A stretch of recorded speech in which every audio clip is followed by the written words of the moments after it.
I can't hear you, brother. Can you hear me?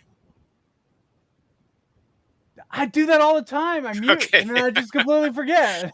You spooked me No, there I for do a it. second. It's restream, man. Like there's so many. Like there's not like a smooth flow of motion from one scene to the next. It's like 5 different clicks, and I always that's the one I always forget. Anyway, first off, I'm really glad to be doing this. It's really exciting to have you to be able to. I'm here for the long haul, or until people stop watching and stop engaging in the chat.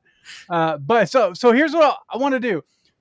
First, I want to set up what we're about to do, and that is Jordan Peterson was on a Jubilee show called Surrounded. This is this is a phenomenal show. It's actually really brilliant. But you have about 20 people of opposing worldviews go after one person in the middle, and then once like the opposing people get upset or don't like the guy who's speaking for their position, the red flags go up. And once a majority of red flags go up, or all of them, I don't exactly know the specifics. I'm sure we'll find out. Once they go up, uh, someone else has to come in, and then they run to the chair and get to engage. And this was Jordan Peterson's episode. Now I haven't watched this, and I don't think you have too. This is your first live This is going to be a react. fresh reaction video. Yeah, fresh reaction video. And I so the only thing I've seen are a few clips. I don't know if you've seen the clips or what I that I just saw sent one you. clip. I Yeah, just the saw, one yeah. clip, but we'll get to that. That's But I tell you, the with height. that format, I wouldn't last 2 minutes in there. And if that wasn't a room full of presuppositionalists, I'd be gone because they wouldn't know what I was talking about.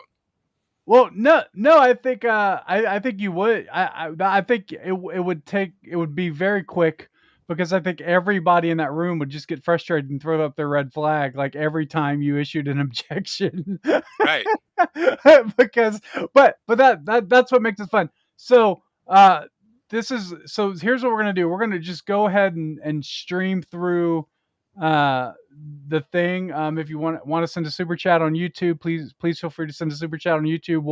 We'll engage your super chats. Also, let me just say, YouTube has very strict copyright rules that make reaction videos pretty much impossible. So if you're watching on YouTube, I want to advise you to move to kick.com/realkingginger. If you go there, way less copyright interactions. Also, Kick is just a much better live streaming engagement platform, and I really want to build it up, and I think it'll be really helpful. So kick.com/realkingginger. Let's go ahead and get into this, and let me pull up the video. So while I'm pulling up the video side, why don't you tell us sort of what do you know of Jordan Peterson? Uh, do you know anything about his philosophy, his underlying Well, position? I just know You're a him. Christian. You say Oh, that. sorry. I haven't claimed. Sorry, go ahead. Not a problem. I just know him as a local because I'm Canadian. And I remember when he was working for the University of Toronto, and they tried to implement language rules in which he had to use preferred pronouns. And he was not an objection to their ideology per se, but he did not want to be forced to use language that he disagreed with. He didn't want to be forced to use language, so he protested against that, and that's when he blew up. And then he just became internationally famous because of that. And of course, that interaction that he had on a British TV with that woman, that kind of blew up. So and during this time, like, I think when he started off, he would not have professed to be a Christian, and I think that his philosophy indicated that he was not. But over time, you saw the crack showing, and I remember that thing he did on Joe Rogan and Doug Wilson's response to it, and he was talking about the Bible as being a necessary foundation for truth. And Doug said, "You are close to the kingdom," like the quote from Jesus, to the Pharisees in Scripture. And I thought that was the case as well. And I've been praying for Jordan Peterson before that. I pray for him every day. I don't think there's any indication that he's a Christian. Of course, he teaches Bible passages, but he recognizes the authority and the truth of Scripture. It's just he's not consistent with it because he cannot be. But that's what we're going to be talking about this evening. And I would love for him to become a Christian. I don't imagine he'll ever watch this stream or see it, but Jordan, I would love to speak with you. Jordan Peterson actually did a conversation with Matt Dillahunty in Toronto a while back, and I've debated Matt Dillahunty, and Matt Dillahunty didn't like Jordan Peterson either, because Jordan Peterson basically told him that he knew that God exists. And I would, that's a connection that we have. We've talked to the same person, so I'd love to talk to Jordan Peterson. It could be private if he wants, because I've seen. I believe he got flustered with that gentleman, that small clip that I saw, and then I also, I watched clips of him with Alex O'Connor and Richard Dawkins, and that was just brutal. And I think we'll get into I think why Jordan is reluctant to embrace certain biblical truths, as we go through this. But I would love for him to become a Christian, but I just don't see any indication that he is. Well, I think he kind of admits it. Well, we'll get to I didn't see the clip. Okay, no, I will. Well, it's right here in the very beginning. So let's Okay. let's go ahead and play. Just play, and then anytime you want to stop, Si, you just tell me stop, right. and then I'll stop if I want to add something or whatever. And then of course, if anyone in the chat wants to comment or something, feel free to chat, and we'll answer those too, especially super chats on YouTube. So, all right, here we go. Those people, hang on one second. For those people who are watching and don't know, Marcus and I are really good friends. I've known Marcus for quite a while, and my film, How to Answer the Fool, which is on Facebook, Marcus was the director of photography for that. And I did another film, Debating Dillahunty, and Marcus did all of that one. So we're really good friends. And normally when I do stuff like this, I get a little bit nervous and jitters, but I'm super comfortable now. I love Marcus, and I'm really thankful for this, and looking forward. We did that movie 12 years ago. How long ago was it? 2014. So that was 11. We did How to Answer the Fool in 2013, and I think Debating Dillahunty was 2014. So yeah, it's been a while, and we met a couple years before that. Decade, yeah, that's crazy. That's insane. Well, let's take here we go. It's gonna be a fun night, everybody. Hey, how long is this, by the way? Because it's 10 o'clock here in Ontario. 10 o'clock here in Ontario. How long is this thing? Well, we will go until you just can't anymore, and then if we have to come back, we will. And then my wife mentioned that to me, that it's East Coast time for you, and I don't mind though. I don't mind. I'm a shift worker by trade, so I could go all night. Okay, all right. Well, my wife just made me an energy drink, so I'm planning on buckling in. So, but you let me know when But yeah. So all right, let's go.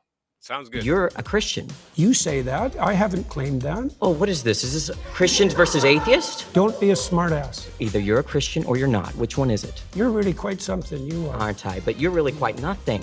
Right, you're not a Christian. Okay, I'm done with him. Hello there. I'm Dr. Jordan Peterson. I'm a clinical psychologist, a professor emeritus at the University of Toronto. And I just got it. I want to say something real quick. I'm not going to talk about that first clip because of the whole context that'll come up. So we'll save that. I'm just talking about just in the very beginning, in the first few seconds, he's introducing himself. He looks really unhappy, like he doesn't want to be there. Mm-hmm. Like that's my impression. I don't know, but it's like, dude, you're on Jubilee. It's one of the biggest channels. Like, it's one of the best way to reach young people with your positions. And it just has this annoyed sort of face and tone to him that I think it's probably going to resonate throughout the rest of the video. But that's my initial thought is, dude, just smile some. He's normally chill, but yeah, these type of videos, he does not seem so chill. Yeah, do you think he's nervous?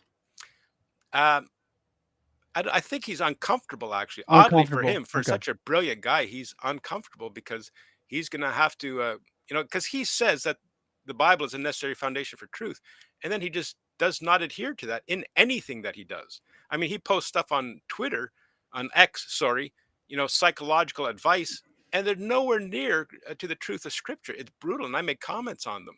And like I posted one, I copied one here recently that he did. He said, in order to find your own truth, you need to question everything. I mean, that's not somebody who says that the Bible is a necessary foundation for truth. And so I think, and we're going to talk about it more, but I think that he wants to maintain intellectual credibility among his peers. And therefore, he does not buy the things of Scripture. Of course, he can't because he's not a believer. But I think he wants to maintain intellectual credibility. I see this among Christians too. someone like William Lane Craig, when he's debating Lawrence Krauss, and Lawrence Krauss says, "Are you certain that God exists?" He says, "No." Now, according to the Bible, he is certain. But when you say that you're certain that God exists, you lose credibility with certain people around you. And I think that Jordan Peterson wants to hang on to that credibility, so he doesn't want to admit that a donkey talked. Right, right. Because yeah, when you have that sort of mentality of that sort of academic elitism is what Yeah. got you to where you are. When you go, oh no, maybe Jesus did rise from the dead, and people laugh at you, you don't want to Right. be laughed at. Yeah, that's for sure. I was just that's- told that Yep. you can't do super chats, so Hmm. on my YouTube channel. So I'm going to look into that in a minute. But first Right. off, let's go with this. Let's get this start of this. An author, a podcaster, public speaker, and today I'm surrounded by 25 atheists. My first claim: atheists reject God, but they don't understand what they're rejecting.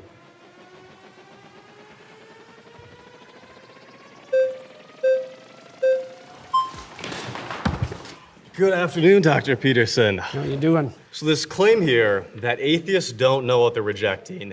My background is in studying to become a traditional Catholic priest, daily mass, daily rosary, going on long retreats, deep into the magisterium and biblical hermeneutics, like I was thoroughly in it. And it seems like I do know what I'm missing. Is there something that I missed over years of study, both this issue formally and living out religion so deeply? Well, you obviously feel that you missed something when you were practicing for the priesthood. Your aim was off then. So And there's so- always the possibility that it's still off now. What was off about my aim in the first I place? don't know. That might take a long time to figure out. But Then it seems kind of like this no true Scotsman type of fallacy in which you're the arbiter of people's aims and how they understand those aims to be. How is it that you can claim that people don't know something that you know about their life despite not having met them? well, it's obviously a generic claim, just like the atheist claim that there's no God is Yeah. a generic claim. In your case, it would have to be specified more, and I'm not claiming to understand what was going on in your mind, but Yeah. my experience with atheists is twofold. Is that they have a very reductive notion of what constitutes God, let's say in the Judeo-Christian tradition. Okay, can you And stop they've it for a often been second, hurt Marcus? by someone who was religious or by the religious enterprise, or perhaps Spacebar doesn't work. There we go. Okay, go ahead. Yeah, before I get too far, like I don't know how long this is, so I don't want to stop it too often. And I know that people hate, when they stop it when a person's talking. But the thing is, I reject the first premise. He's not surrounded by 20 atheists. According to the Bible, he's surrounded by 20 people who suppress the truth and unrighteousness. And the fact that they don't know the God that they're rejecting, then they would have an excuse. They're without excuse because they know that God. Now, if he would say that they're misrepresenting the God of the Bible, the God they're rejecting, then I'd agree with that. But I, first of all, reject the premise that he's surrounded by 20 atheists. And I reject that they don't know that God. They do know that God. They don't know him salvifically, but they know enough of him. They have sufficient knowledge of that God for their condemnation. And I think when you start off this whole discussion on that level, then you've already given it up because you're trying to intellectually convince the person of something the Bible says they already know. Oh, yep. We're gonna get a lot of that in here. Yeah, God no, so himself, so to speak. Good. no, that's right. We are. So I won't stop it a lot, but No, please stop it a lot. It's way more interesting when you stop it Okay. a lot. So, All right, brother. if you want to watch it unedited, you can go to Jubilee and do if that. people want to ask questions about that, I mean, they can go to my film, How to Answer the Fool, and stuff like that. But this is a very simple apologetic. It's read your Bible, believe what it says.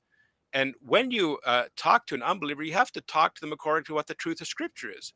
And the Bible says they're without excuse. Now, he's not talking to them as though they're without excuse. He's talking to them as though they're misunderstanding this God that they don't really know. And that's not the God that I worship in church on Sunday. I worship a certainty. I don't worship a probability. And he's talking about a probability, maybe a very high probability, but he's talking about a probability, and that's not the God of the Bible. Speak, and that's left Yeah. them with an animus. But I think that you have a reductive view of what atheism is. You've defined religion so broadly to include any sort of having aim in life, any sort of cultural archetypes, or having a metaphorical substrate. And atheism to you is a very specific type of like 3 people in the world that are these Raskolnikov type of, they want to get away with a perfect murder. It seems like you have the reductive view of what an atheist is. Well, let's start with your claim. How do you define the God that you're rejecting? Like, what is God to you? You studied in the church, you found that unsatisfactory. How would you characterize what you rejected? I think the average Christian believer, when they say that they're Christian and they believe, they mean some sort of God that is all powerful, all perfect, is somehow involved in the matters of this world, and that we look to them through wisdom and with the Logos incarnate in Christ. And it also seems like you don't believe in religion in the way that the average Christian says that they believe in religion. And there are as many gods out there as there are believers, because everybody has mutually exclusive and different views of what God is. So it seems Well, like if everybody We had could just stop mutually there real quickly, exclusive views because- of Yeah. what God. This is something that comes up quite often, and Christians quite don't know how to respond to that. But an atheist will often say there's thousands of God out there, or millions. I just believe in one less than you do. But the thing is, according to the Bible, there's only one God. All of the other ones are idols. So I'm not atheistic towards these other gods. I'm not an idolater. So when they say that there's thousands of other gods, that's not what the Bible says, and that's not what I believe. So, I would reject that outright. All right. Here we go. God is, no one could speak to each other. The Yeah. mere fact of communication presumes a commonality of assumption and definition. And it's certainly not the case that I regard any archetypal manifestation whatsoever as equally religious. So that's not a real claim. Let me give you an example. For Precisely. example, there's a sub-narrative in the story of Moses where Moses is rewarded with a glimpse of God. Okay, and that's one of the ways that God is characterized in the Old Testament stories. Yes. Now, Moses is a faithful servant of God and a good man. At least that's the case within the confines of the story. one possible It's interpretation. the case within the confines of the story, obviously. Well, not obviously. There's, When we look at the Bible can't precisely say anything because there are so many different exegetical and hermeneutic views of this particular book. He just right off the bat, he's just so annoyed. know- Like that, like he's just like it's these little kids are beneath him, like that's the impression I get.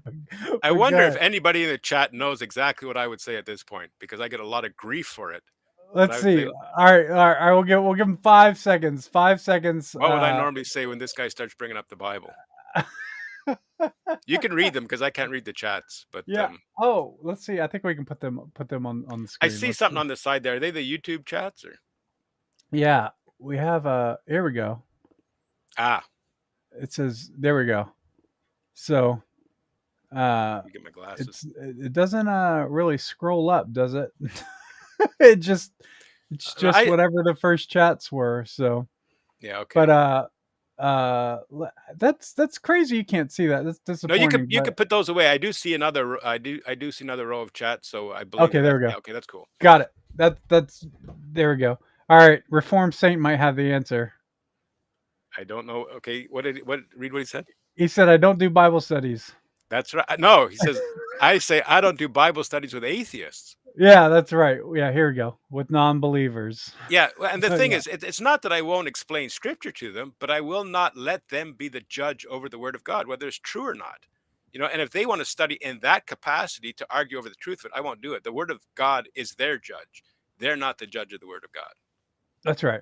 All right, let's go. And that everybody has everybody has disagreed historically on, it seems like, even the most benign detail about a book this big. And it seems like you can only say that the Bible says something if you first presuppose that it's univocal.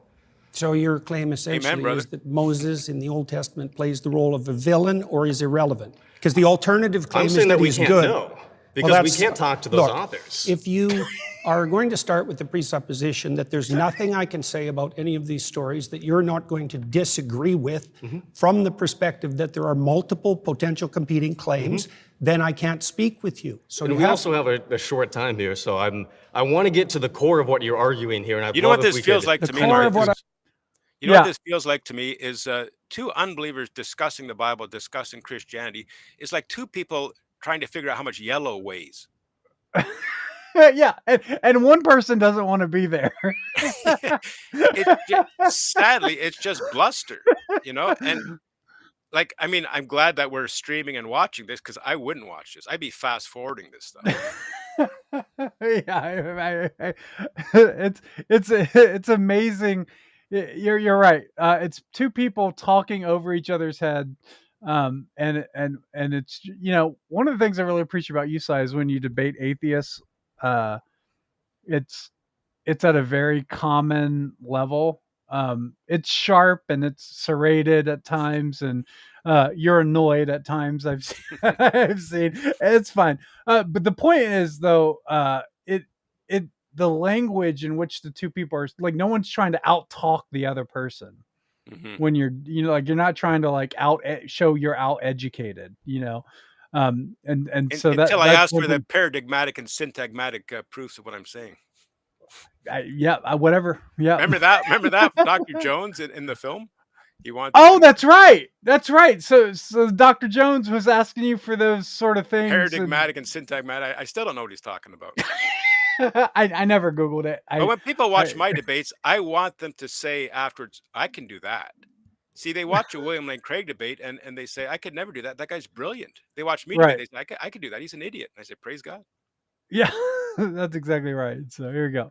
What I'm arguing is that atheists reject God, but they don't understand what they're rejecting. So I'm trying to Yes. give you an example of what's being rejected and its complexity. Okay, so God rewards Moses with a glimpse of the divine. So this is a definition of the God that atheists are hypothetically rejecting.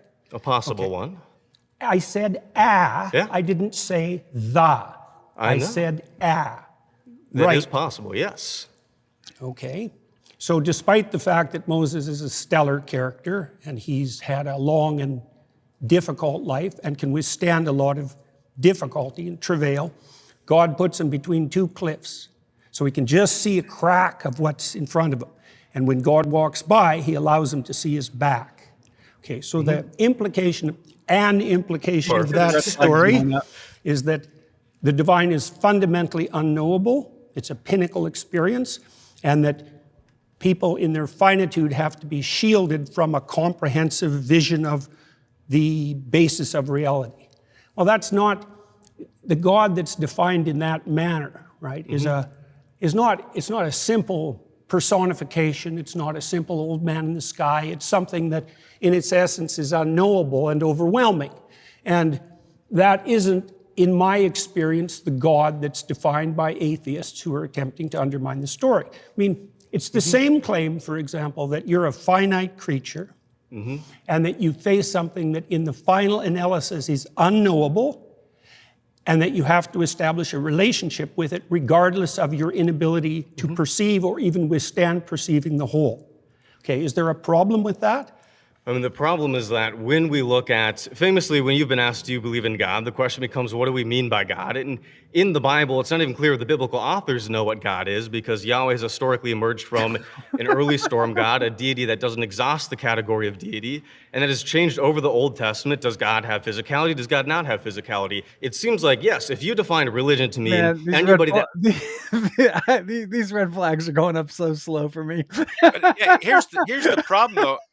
When the atheist critiques Jordan Peterson's view of God, I agree with the atheist. How so? Well, when they state their own view of God, but he's talking about Jordan Peterson misrepresenting God, of course, because Jordan Peterson also does not know that God. So even when Matt Delahunty, when he would critique Christianity, I would very often agree with him. And, so for me watching this, I agree with the atheist critique of Jordan Peterson's representation of God. And then, of course, when he starts talking about his own understanding of God, I reject that. But yeah, it's just a mess, an uncomfortable mess. And the thing is, one thing I want to keep in mind too is that I want these people to repent and put their trust in Christ. I don't want to mock them for their beliefs, but it's absurdity what they're doing, what they're talking about here, and hopefully it gets better. That has an aim, anybody that looks at the unknown, anybody who wants to go from chaos to order is inherently religious, then yes. But also in the same way, I could define atheist as somebody who doesn't dogmatically believe in a religion or somebody who doesn't regularly attend a religion. I just can't get over it. Just as completely sidetracked. He looks like Malcolm in the Middle so much. But that's just religious services or belong to a denomination. Help, especially the audience, kind of like boil this down. There was a lot of words there. That the central claim is that we exist somewhere between the finite and the infinite. A central claim. A central claim is that we exist somewhere between the finite and the infinite. No, Is that? I said that we were finite and we had to establish a relationship with the infinite. Yeah, and then in that case, then we're all religious, but then I can do the same thing and define one particular element of atheism. It seems like we both have a reductive view of what the other side looks like, to the point where a conversation seems incoherent, and not just incoherent, but not in the way that the average Christian understands Christianity to be. Do you have a Okay, problem let's with... pause there. Sorry, you've been voted out by Awesome. the majority. Finally. Okay. You know, sometimes I notice on this show, some people like to just get up there and just like, they want to show how smart they are. It's not really about making a point, because I think just after that whole first thing, I don't even remember what the original question or the point of the conversation was. No, but the thing is, like the atheist is saying, it's pointless. You know, it's pointless for maybe different reasons than he agrees with, but it is pointless. It's a pointless discussion. You know, Yeah. it's absurd.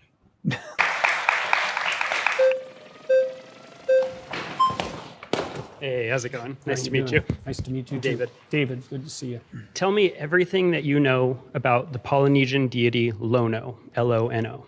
Oh, sigh. I know where this is. I have a feeling I know where this is going. Right?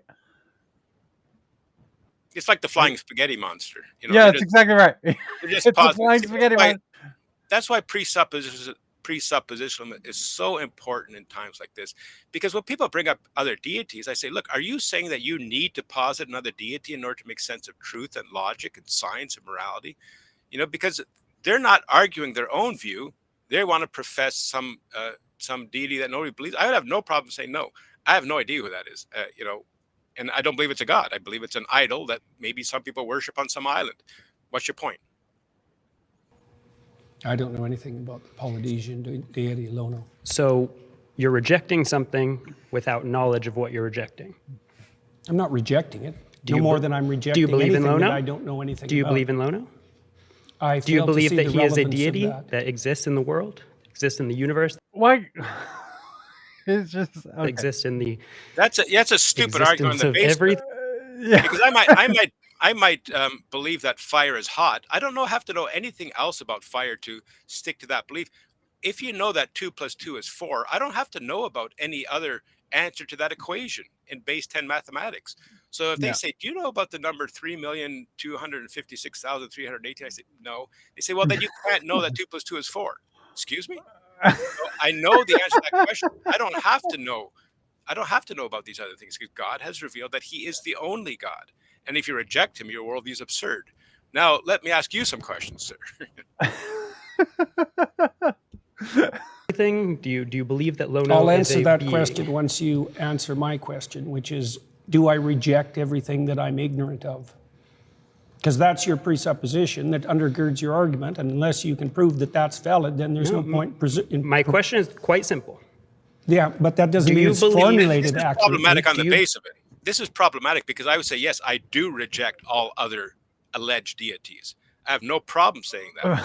And he wants to turn it into some philosophical argument about, not rejecting things that you don't know about. Well, the thing is, in this case, it is a valid point that he's making. Yes, I reject all other supposed deities. I have no problem saying that.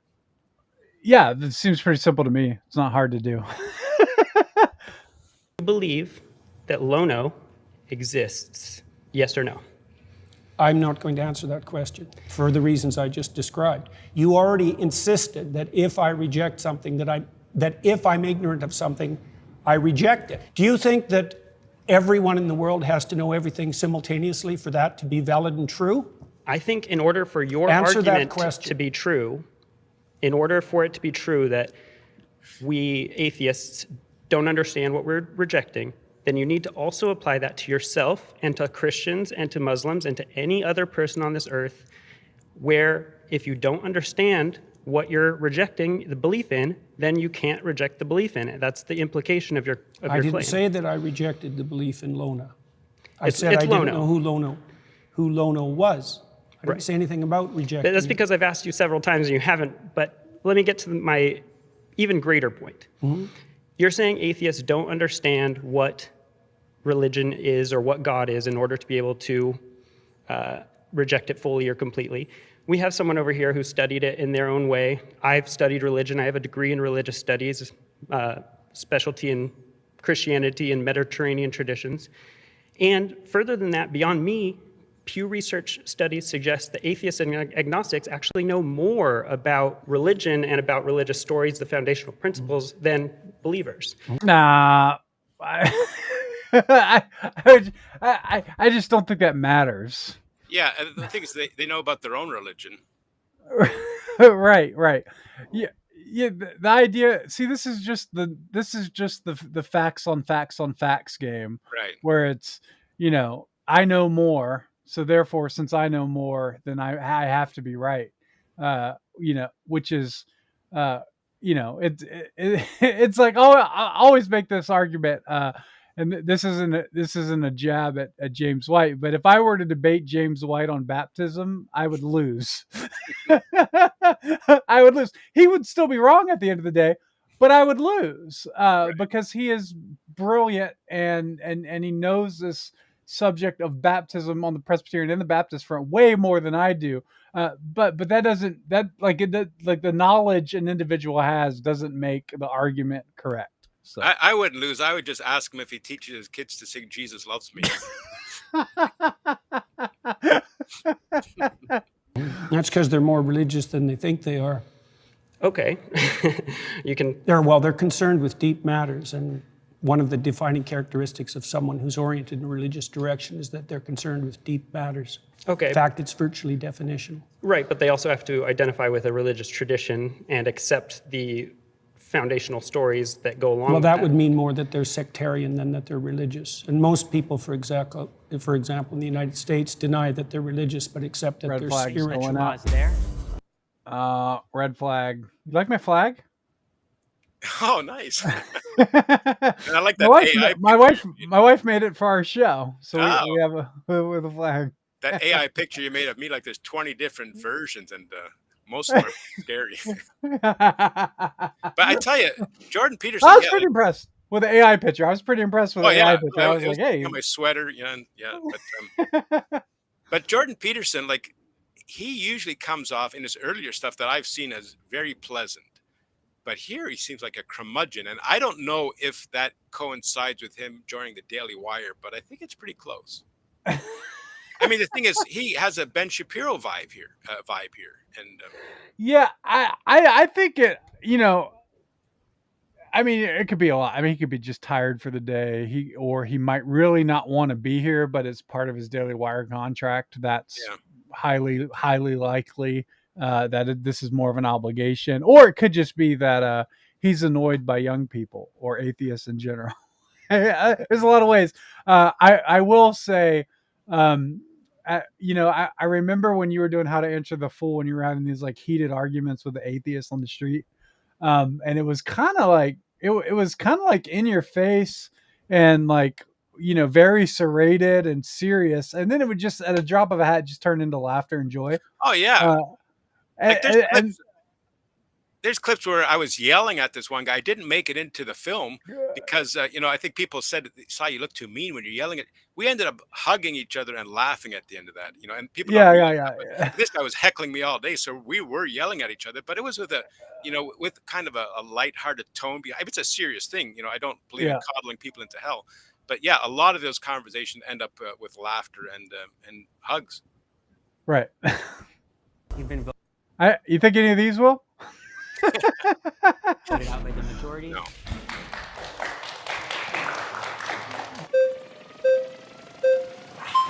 Aha! Hi, nice to meet you. How are you doing? Good, how What's are you? your name? I'm Greg, nice to meet you. Greg. Okay, so I feel like you're getting at this idea of polystomy, where we have multiple What is polystomy? Maybe he's I have no going to idea. explain it. These are just big words. related meanings for a word, right? Like, for example, a famous painting can be emotionally moving in that it changes my emotional state. And when I was on the highway coming here to the studio, I was physically moving. I was changing my position. If I said, I believe the Mona Lisa is very moving, and you said, you don't really understand what you're saying, it's nailed to the wall, I would say that you're the one who doesn't understand what I'm saying, not the other way around. And the way that relates to this is there are many I don't understand what he's saying. concepts of God, and I'll admit I find a lot of what you say about that interesting. I'm familiar with it. The idea of this kind of Jungian hierarchical thing, or as a metaphor or a symbol, or the kind of atheist, materialist, literalist idea of a agentic, omnipotent, omniscient being that intervenes in Do you know what agentic means? No idea. reality, right? So when I'm saying that I reject the concept of God, I'm aware of these other definitions of God, but I think that when we use words, we tend to only imply one meaning at a time. So the same way that I would say the Mona Lisa is moving emotionally, but I would not say it's moving physically. I would say I reject the concept of God in this very literal way. But What literal way? the way that God is this omniscient, omnipotent, agentic, supernatural being that sent his son down and has, caused miracles and all these things like that. The idea of God is Do you like, think that there's an underlying unity of things? could you explain that question? Well, scientists, for example, believe that science unifies in a comprehensive theory. Do you? Yes? No? Or that there are multiple competing truths? Those are the options. Either things unify or there are multiple competing truths.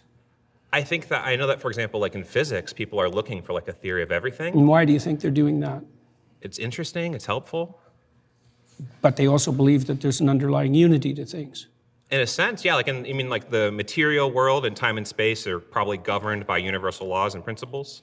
Partly that, yes, yes, but that the same thing might extend. Is he trying to make a transcendent argument here? Well, I just was thinking that very interesting. A lot of people don't know that the word university, they were meant to discover the unity in the diversity, and the only unity in diversity is the Trinity. It's God. And that was the intention of universities now, but they've turned from universities into diversities. So, yeah, I mean, the thing is, what they were talking about too is the definition of atheism. And I know that some Christians get hung up on this. They say, well, you say there is no God, and the atheist says, no, I just lack belief in God. I don't care how they define their atheism. I don't care how they define the rejection of God. I don't care how they define their, I mean, people get upset when I say I don't care. It's not that I don't care about their soul, but I don't care about how they twist the argument about God. It's totally irrelevant to the discussion. The discussion is, you die tonight, you're going to stand before that God that you say you don't believe in. That's my concern. So I realize this is more of a philosophical discussion. I just don't care about it. Yeah. By the way, it looks like there's at least according to the way Restream is monitoring this. There looks like there's about 300 people watching us right now. So I just want to say thanks to everybody that's watching.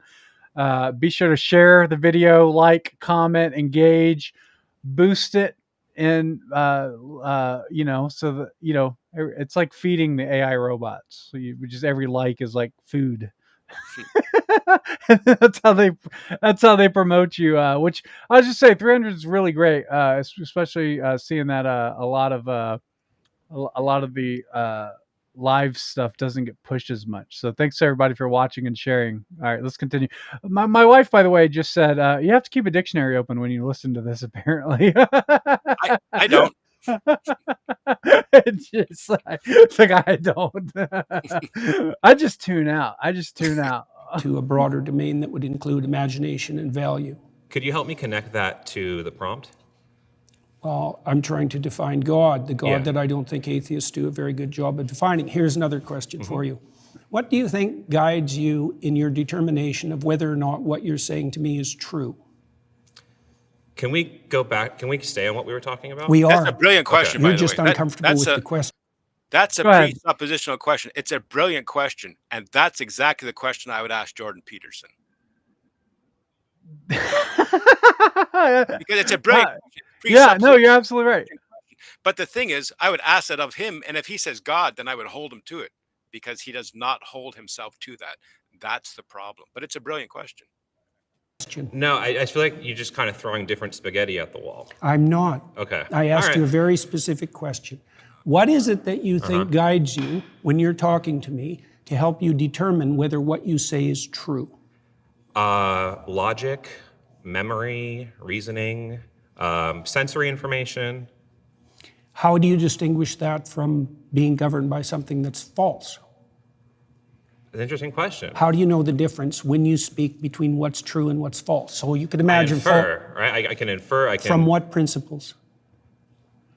So, and what are you getting at? I'm getting at the fact that your conscience guides you. Is that Okay. reasonable?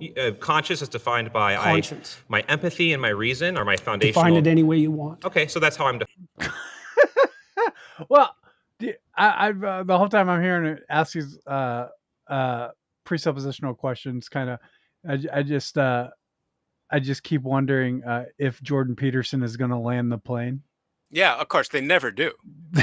You know. Well, what do you And, think about that? What do you think that's Valley said? Define your conscience however you want. Well, the thing is, He's just I making think up- he's just deflecting because he's just trying to get off the point.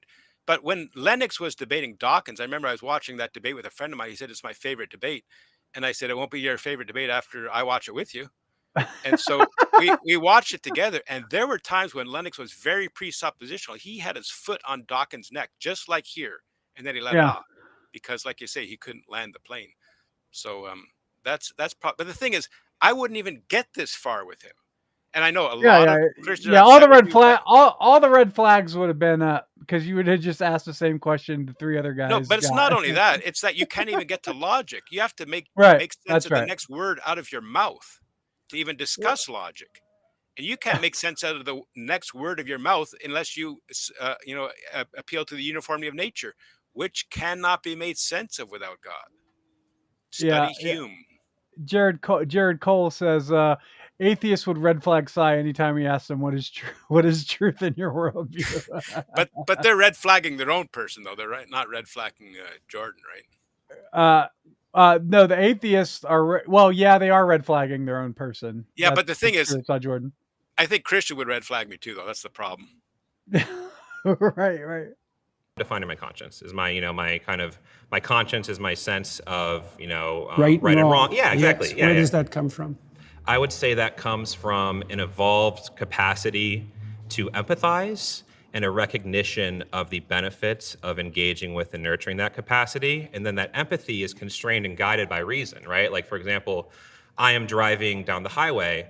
There's a kitten in the road. I'm going to empathetically feel, oh my God, I want to save the kitten. But then reasonably, like, I'm going to get hit by a car, right? So that's sort of the process through which I make ethical decisions. Okay, Is how do empathy you- constrained by reason? Do you think that people can differ in their response to something empathically? Yeah. Is there a mediating principle that can tell you one person who's empathic and another person who's empathic that disagree who's correct?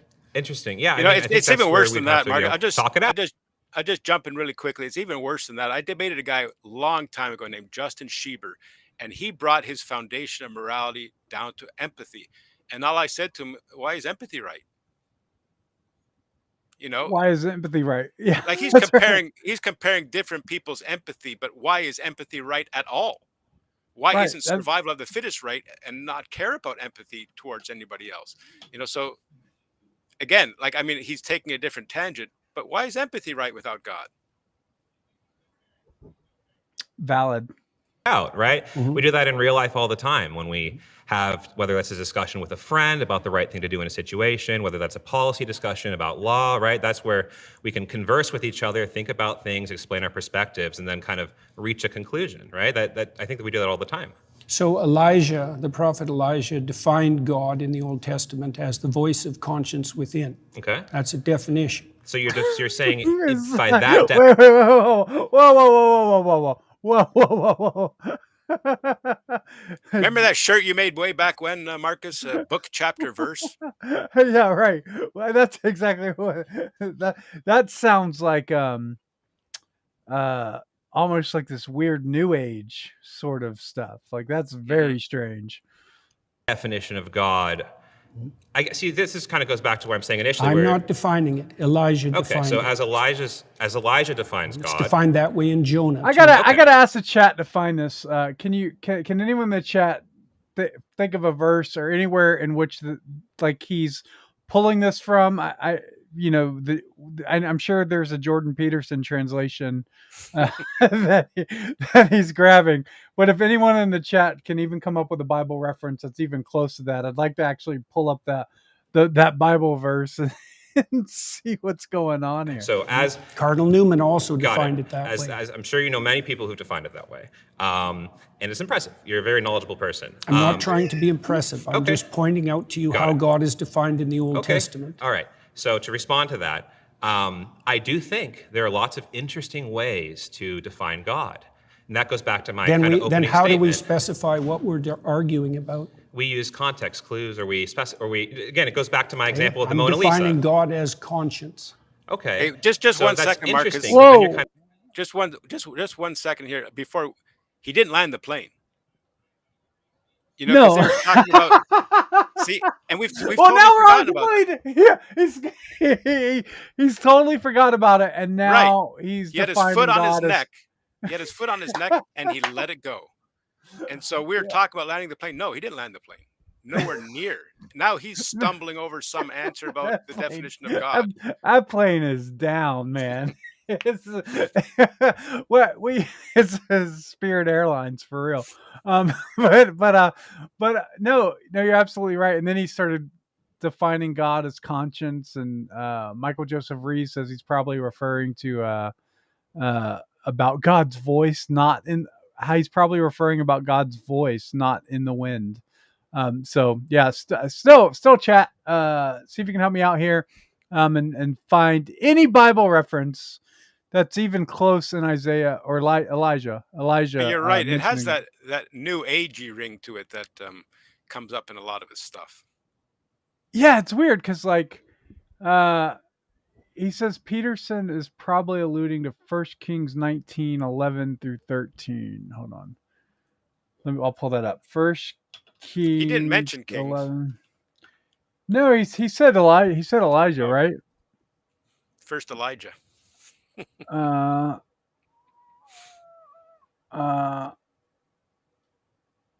Yeah, it's just a voice when about the Lord was not in the fire, gentle whisper, and after the fire came a gentle whisper when Elijah heard it. Yeah, I don't think that's it.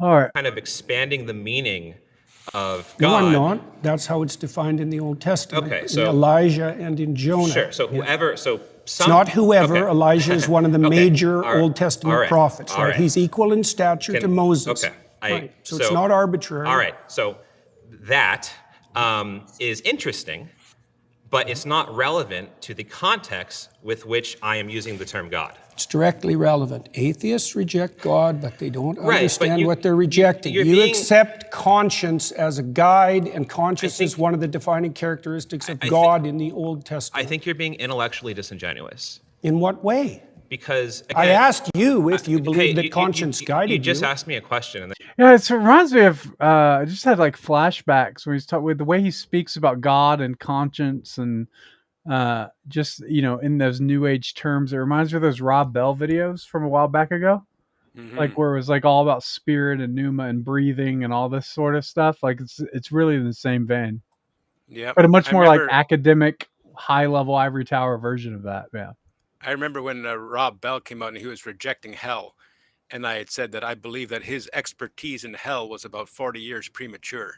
And that was with Rob Bell, well before we filmed How to Answer the Fool. And then the fellow we were talking to rejected hell. And I said the same thing to him. And, it was kind of snot-nosed of me. I get that. Thankfully, I haven't got a lot of grief from that in the film when the people that did hear it did pick up on that. But that was from you mentioned Rob Bell's name. I just had that flashback. Yeah, 309 people watching right now. Thanks everybody for liking and sharing. It's really great. Let's get back to this. you stop me from answering it. in this setting, you understand the way I am using the term God and belief. Not and in then the least. I don't understand how you're using it in the least. That's why I'm trying to define it. My definition of God as conscience is a lot more precise and oriented than your definition of the God that you hypothetically disbelieve in. It's irrelevant to the fault lines of this debate. How is it irrelevant? Because in common parlance, when we're talking about atheists, God, belief, not belief, I we're don't not care talking about common parlance. I'm trying to get to something fundamental. I think your point is irrelevant to the way that people Which tend to use point? these words. Your point that there are these polysemous I didn't make ideas that of point. God. You did. I did. Well, I made a specific point that God was associated with. Peterson is easily distracted by big words. Mhm. Like I feel like that's kind of like, it's like if you just like wave a big word in front of him, he has to go with that big word to sound smart, and then he completely just loses track of the argument over here, because he went after, he wants to match for match, and he doesn't want to be out dictionaried. Right. And the thing is, the way he's defining God, he could level the same critique that he's leveling at the atheists, that they don't understand the God they're rejecting. He doesn't understand the God he's professing. Yeah, that's true. Conscience. I just feel like you kind of retreat into this semantic fog. I'm not retreating at all. I'm advancing, sir. You are retreating. All right. Well, it was very nice to meet you. Nice I appreciate to meet the you too. conversation. Yeah. It's very brave of you to do this. Thank you. Because I'm such an intellectual giant. I feel like no, I felt like he was, that was one of those rare moments where Jordan Peterson's inner feelings kind of came out, where he was like, cause it's brave of him to do this, cause he needs the courage to do it, cause he doesn't sound like he wants to be there at all. So. Mhm. Surrounded is now a podcast, available wherever you listen. Search Can I skip Surrounded, plug in, and stay part of the conversation. How long is this? Anywhere, anytime. At some level, early in our evolutionary history, Okay, I shouldn't have done that. I knew that was going to happen. My next By the claim way, is that this surrounded morality thing, and purpose. this is what you and I did on the street for many years. We were That's exactly right. Yeah. No flags or anything out. People just jumped in, but we were surrounded. This is right in our wheelhouse. Yeah, I dude, this would be such I would love to see you on that.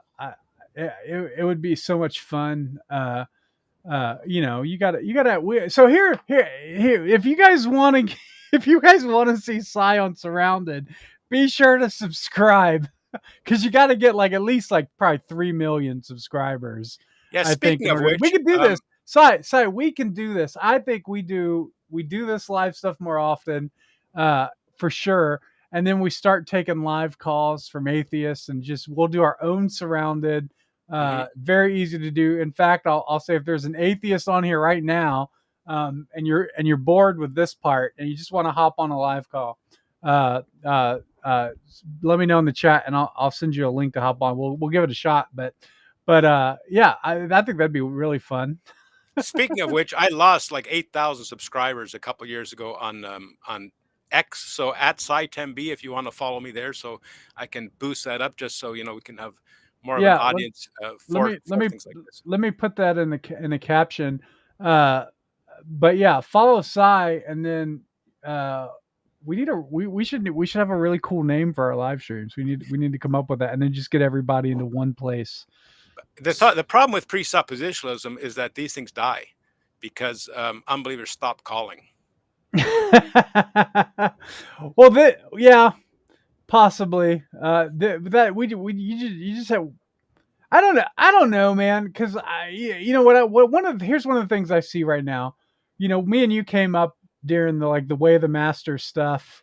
This is probably, man, when was it? 2006, 2008. I don't think I met you. Did I know you then in 2006? No, I think we met in 2009. Around that time, at the peak of it, right at the peak of the Way of the Master stuff, and it's all street preaching. It's everybody going to colleges. We would go to VCU and UVA and all these colleges, and we would street preach, and we'd have. I have a photo I think it's at VCU of just hundreds of kids around me, right? And then you see Charlie Kirk out there doing his version, and Steven Crowder out there doing his version. Yeah. And it seems like the time is right for like the younger generation, the Gen Z, like really likes to engage. I've been studying Gen Z a lot, but like, as like AI comes about and like they were always on their screen as a kid. Their parents use the screen to babysit them.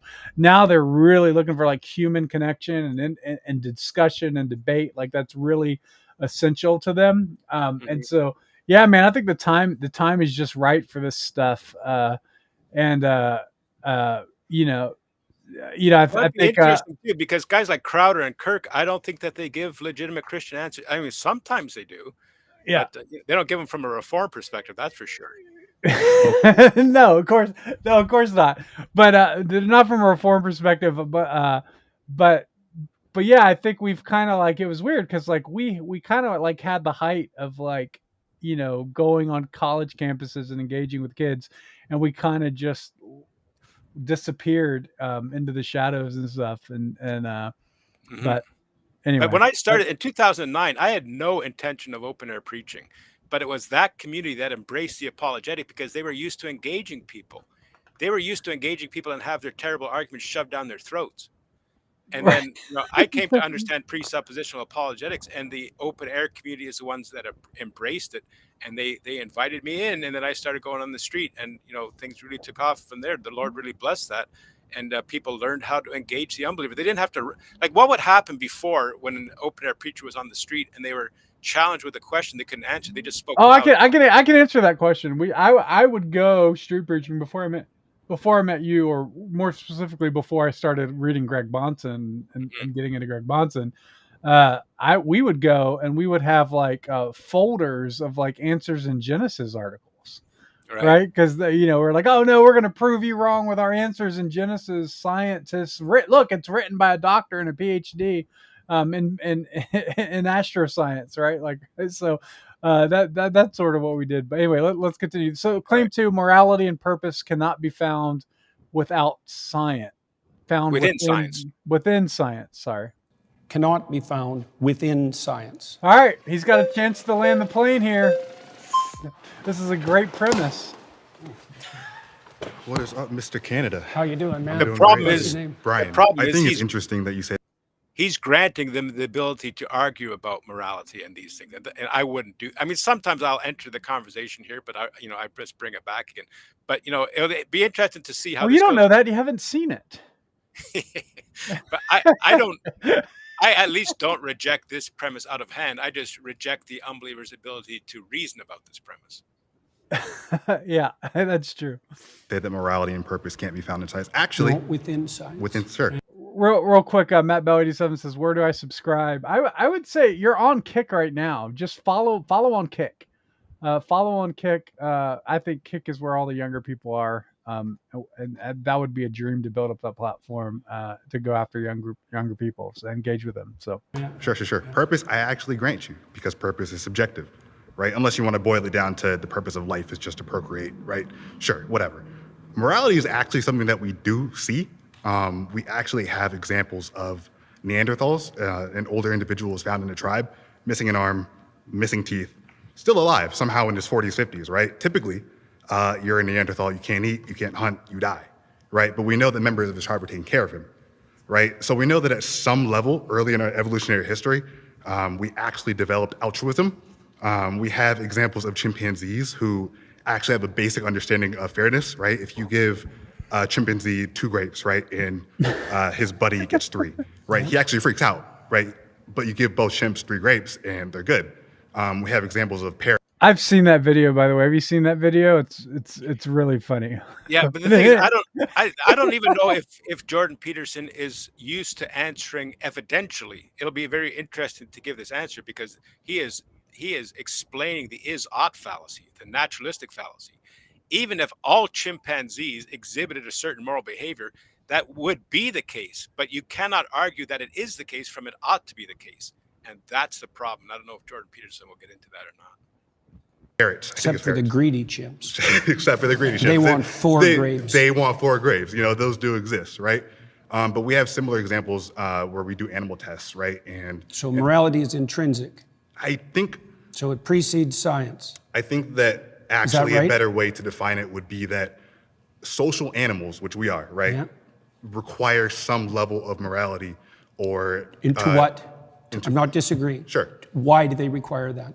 Because it's the only way that social groups can actually survive, right? That's my point with Sure. regards to science. Thank you very much. Is that Precisely the point that you just made, that science has to exist within a moral framework that isn't in itself scientific. how's that not scientific? Well, because it's not derived from the scientific process, as you just It indicated doesn't need by to derive pointing from the to scientific process. Well, It's hang the on, fact that hang on a sec. we are social animals, and we need that to exist as a group. I right? agree, but Sure. you pointed to the morality of Neanderthals, to the morality of chimpanzees. They didn't derive that from science. They don't need to. That's not how That's that my works. point. Science explains it. Just one second. No, here, Mark. science doesn't I explain wanted to morality. interject It here. doesn't explain. My question would be: is survival right? Is survival right? Yeah, because I mean, of course, we're getting off the presuppositional trail here, but they're talking about survival, and they agree that survival is the proper goal. But how do we know that's the proper goal? Why is survival right? Why isn't justice right? Why isn't beauty right? Why isn't aesthetics right? And that's the problem. So, the guy throws in, well, we needed this to survive. Even if it was the case, it'd be the is-ought fallacy. But why is survival right? You can't even get that. Survival can justify a lot of immorality. Yeah, but not only that, why is survival even right? Right. Why isn't dying and returning to the earth right as far as they're concerned? Why isn't that the proper goal? They can't even define that survival is right. Or human survival for sure, or any species survival over another species, or aliens that come and invade our planet. At what point? Before I was a presuppositionalist, I actually went to a debate, and that's a question that I asked them. I said, if there was a group of people that evolved to believe that the survival of the planet was the most important thing, and there was another group of people that believed that survival of the individual was the most important thing, or of humans, how would you know who would win? Like, which one was right? Because they have both evolved to believe different things. And there are people who believe that, humans are maggots on the face of the earth, and they should all die so that the planet could survive. So they don't even have, the end goal of to which survival is right. You can't even define that without God. So it's a mishmash. And that's why I don't go down this road with unbelievers, except to quickly expose them and to get back to the fundamentals. Yeah, this is what Michael Joseph Rees says. It pushes the question back: why are we obligated to even care for survival? Right. Yeah. Explain how social animals would need to be. Well, that's altruistic. a complicated question. But we see it though. Yeah, but explaining the evolution of morality and explaining morality itself aren't the same thing. Okay, so you're asking why does this happen? Yes, that's more accurate. Because we're social animals. And we yeah, need but there's to be, more to it than that. Is there? Sure. For example, so we're moral animals that have a sense of the future. Sure. Okay, that makes us unique, and that structures our morality. No, actually, there are other animals that can predict the future, or Not predict really. the future. No, tigers. Actually, there was a tiger at the SF Zoo.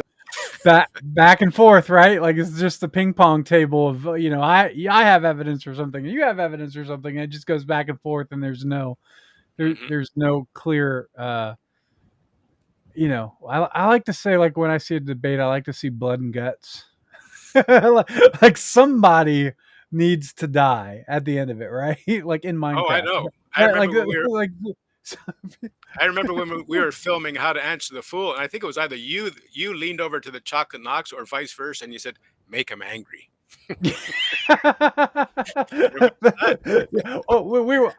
We were interviewing you, right? Yeah. Yeah. And you're saying to each other, "Make me angry."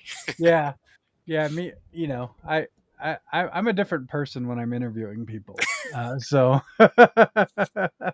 That killed somebody. And so Hunting actually, animals. No.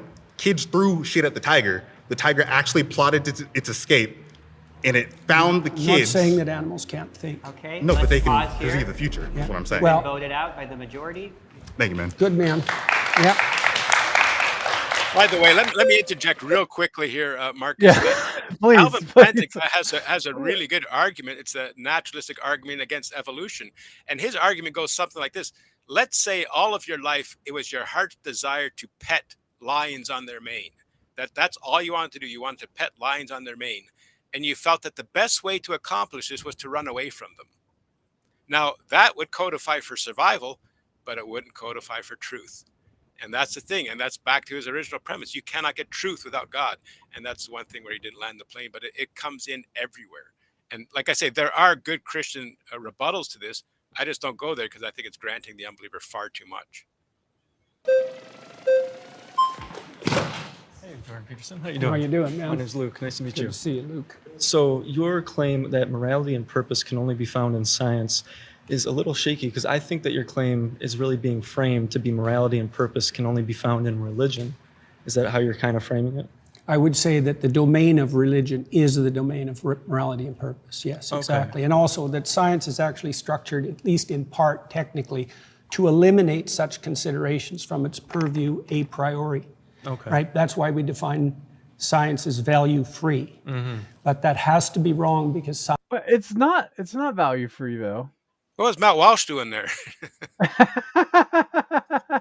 Oh, by the way, I think that's why I don't get much traction with Daily Wire because of my How to Answer Matt Walsh video that I did a number of years ago.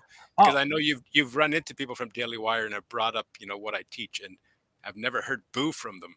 I think it was because of Matt Walsh, which you can find on my YouTube channel, How to Answer Matt Walsh. It's on my Answer Anyone channel. And I remember Marcus is my greatest critique. I call him the Christian Kramer.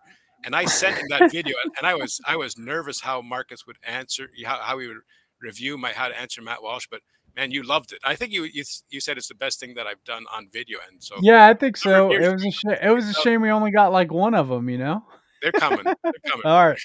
prioritize their attention towards something before they can even engage in observation. Okay. And that act of prioritization of attention is a value-predicated act.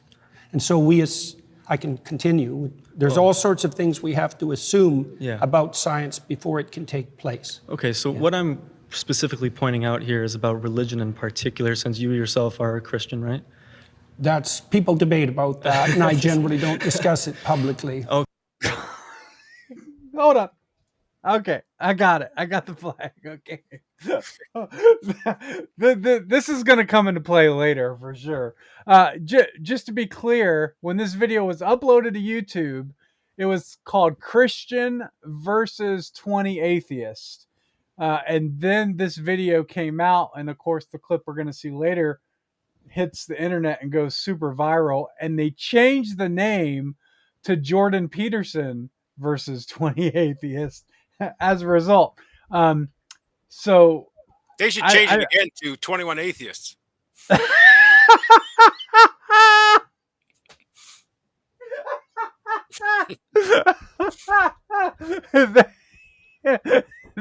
Man. Oh, I man. should say professing atheists. But he doesn't profess it, so. Yeah. Okay, I understand that. And me, myself, I am a former young earth creationist fundamentalist. Oh, yeah. So I have experience in this. I used to run a TikTok channel directed about apologetics about the Bible, specifically in this type of facet with morality, evolution and such, and going back and forth with that. So in the Bible, it talks a lot about slavery, right? Yes. Yes. So in that, it teaches you how to take care of a slave. Rather than saying slavery's wrong, I think No, it it should says say that in the story of Moses. It says slavery is incorrect. It says Well, it's immoral. that's why Moses leads his people away from slavery. But why does the Bible predicate and tell people exactly how to take care of a slave? Isn't Well, that immoral? Wouldn't you say that culturally we've evolved think as a this is gonna species, end as well he said earlier, for about Jordan. empathy? Yeah, I would say that the reason we evolved, so to speak, away from slavery was because the West was founded on Judeo-Christian morality and the presumption that every person was made in the image of God. Wouldn't you And say so that slavery itself became immoral, and that was established by... So I just want to say, he's already padding the question and averting and saying that's why slavery became immoral. It was always immoral, but there's two types of indentured servitude. And there's Roman, Egyptian, Hebrew, Yeah, modern right. slavery. But I would just say to the guy, so tell me, why is slavery wrong? Yeah, well, yeah, I would for sure get there, but and for people who are watching, I don't believe slavery is right, but I'm just saying that without God, you can't even say it's wrong. And of course, I think Correct. Jordan Peterson, if he knew his scripture, Exodus 21:16, man stealing was punishable by death, and that's the type of slavery that this guy is talking about. I say, well, the Bible says you would be killed for what the type of slavery you're thinking of. Yeah, but like what I see in Jordan's face right here on this pause screen is Old Testament sweat. It's it's where he's nervous about something in the Bible, and he hasn't specifically addressed the issue, which I agree with you. It doesn't need to be addressed. Yeah, again, that's one of the reasons I would but- love to talk to Dr. yeah. Peterson, because he's brilliant, because he's the type of guy that could easily get away with saying, what's wrong with slavery? Right. Yeah, right. And he doesn't have, but when you do that, right wing watch will clip you. Oh yeah, and, yeah, you know. but you know, I don't care You about know. that. I mean, they've already.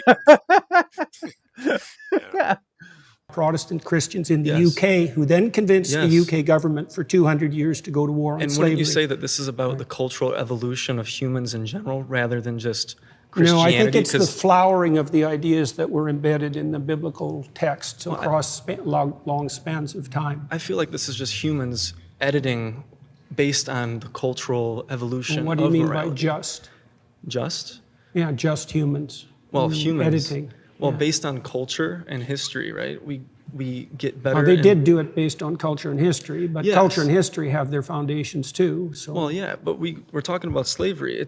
So many people bolstered it based on the everyone Bible. ex- Based on the that's- Bible. They that's looked at much it less and they true. justified it in the United States and the Deep South. They justified slavery Yeah, but based the main on the Bible. thrust of Protestant thought in particular was stringently Yes, against slavery, which- and it was about the only movement in the history Yes. of the human race that Yes. had an anti-slavery direction. Which was driven by humans and their That's understanding one of way of morality. looking at it. Well, it depends. It's the same with women's suffrage. I mean, women's in the patriarchy. What do you mean it was driven by humans? Humans Humans. drove slavery too. Yes, exactly.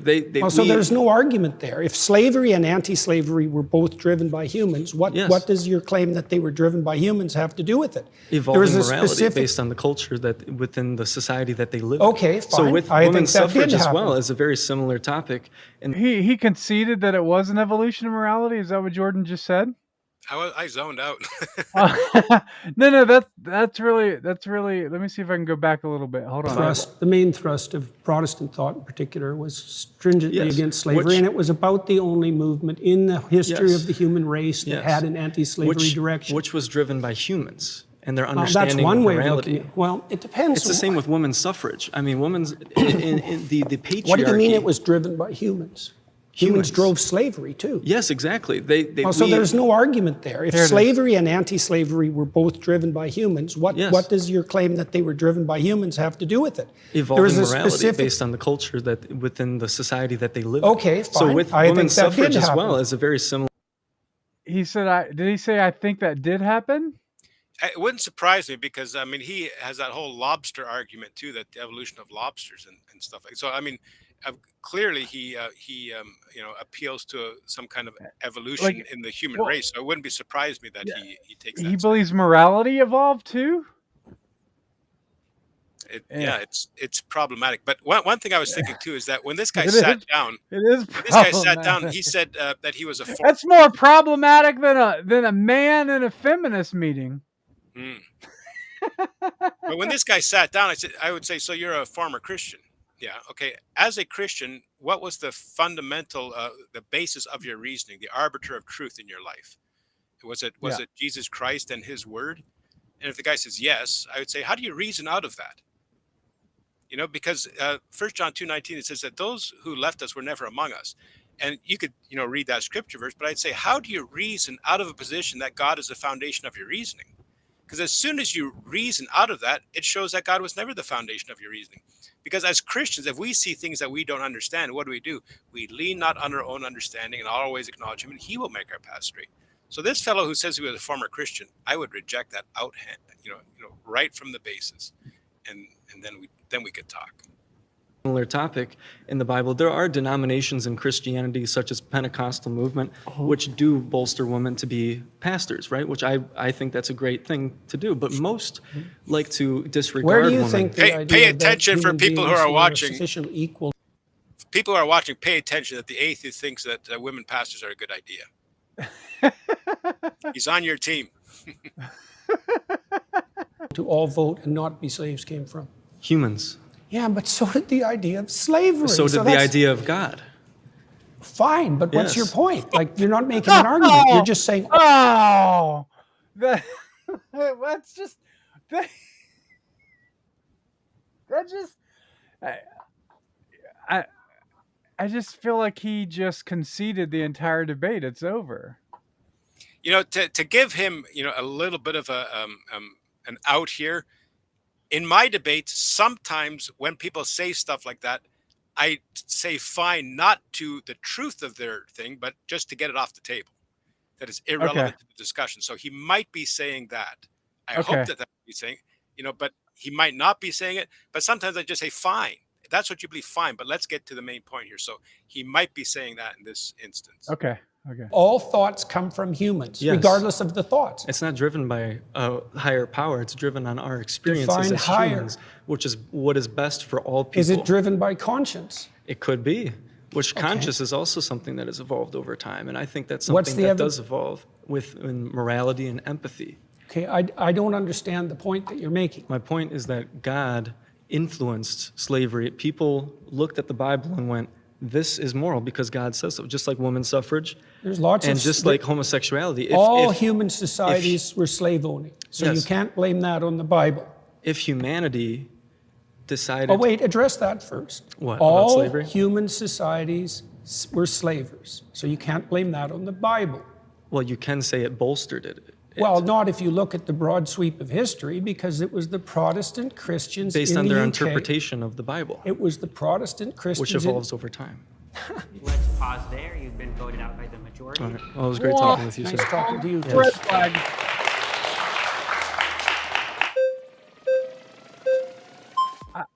Real quick, I just want to think that to me was the easiest toss up for Jordan Peterson. I feel like to like really get in because that guy had at least an evangelical apologetic background. And so there was a lot of places he could have, as we say, landed the plane. And I felt like he skirted it. Like it seems like like the slavery question, like you said, so what, like that's, just like, so what, so yeah, what? and I think he was implying that the Hebrew slavery, and that those things were wrong.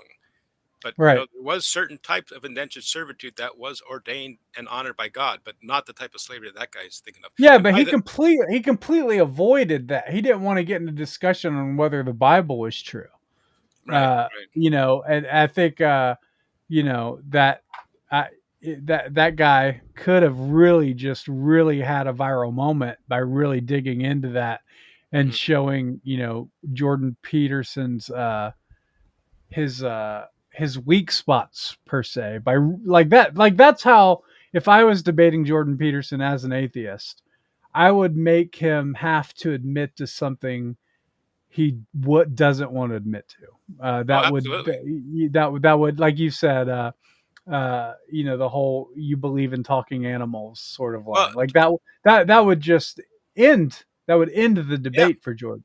Richard Dawkins and Alex O'Connor did that. They're talking about the virgin birth. They're talking about certain miracles, and they're trying to get him to commit to them, and he would not commit to them. And when people bring up miracles to me on the street, I would say, "Oh, what about this one? This one's far more incredible than that one." And yes, by the way, where you stopped here, I would never run towards one of those chairs. So if people who are watching this want to get me on surrounded, I got to be in the Jordan Peterson chair, because I'm not. If I'm in the other chair, I'm never getting up. Dr. Peterson? Good to see you, man. Pleasure. What's your name? Brian. So the first thing I would like to say is I would like to engage in this discussion in a symbiotic manner. I would not like to engage where there is one clear winner and one clear loser. Emotions are activated and it ultimately comes about ego. So I'm just saying I'm really trying to understand your position, and I would just like you to really try to understand my position. Deal. Okay, sounds good. With that, if you're saying that morality and purpose cannot come from science, is the opposite of that true, that morality and purpose can only come from God?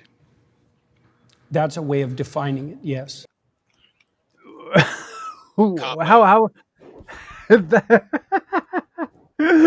That seems like, well, my immediate thought would be like, yes, I would say yes. Well, the problem is that he has to leave that sliver. He has to leave it out for himself because he's not saying he's a Christian. Right. 'Cause once you say that, you have to profess faith. Yeah. And that's a very dangerous position, to believe all of these fundamental Christian truths and to reject God. That's problematic. Right. Okay. That's right. That's good. So I would say that with regard to the first claim, say, atheists don't understand what they're rejecting, because I would say, by definition, God is the unity upon which moral claims are based. That's a definition, right? Okay, if there is a God, what is the purpose of life? Well, in the Christian tradition, the purpose of life is to engage in voluntary, upward, self-sacrifice so that the kingdom of heaven can be established on earth. So you're trying to make it to heaven and avoid hell. Yes, that's a good way of thinking about it. Well, It's to love God and to enjoy him forever, Mr. Peterson. yeah. Yeah. What is the purpose of heaven?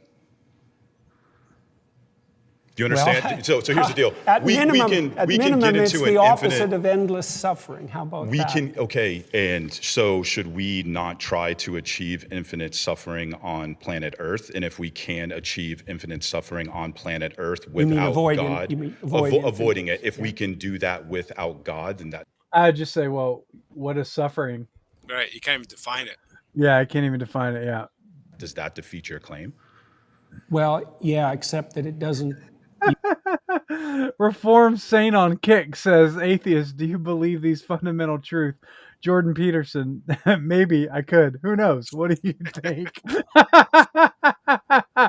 Well, that's a winning comment so far. Thanks, Reformed You Saint. circumvented my initial definition because I said that by definition, God was the unified source of morality.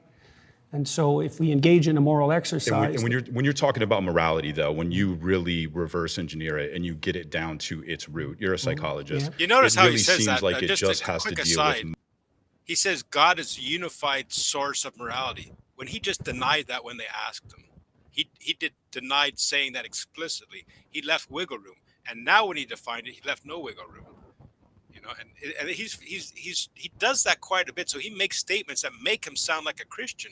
And then he says statements that leave him, like wiggle room. It's squishy. It's squishy Jello. Yeah. Motivation. People are saying there is a God. It's more specific than that. Well, so let me ask you this. So if there is a God and there is a moral code and it doesn't come at your benefit, are you going to follow it? It depends on how you define your benefit. If it's going to come at your expense, would you still follow it? If God came down and said, "Here is my moral code, and you should follow it," but even if you follow it, you are still going to end up in hell, are you going to follow it?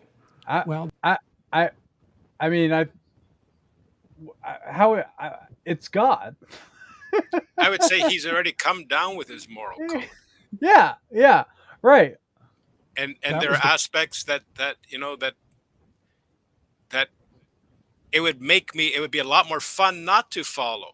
That's exactly what I was thinking. I was like, God's law is about sacrificing yourself already. Right, because we're not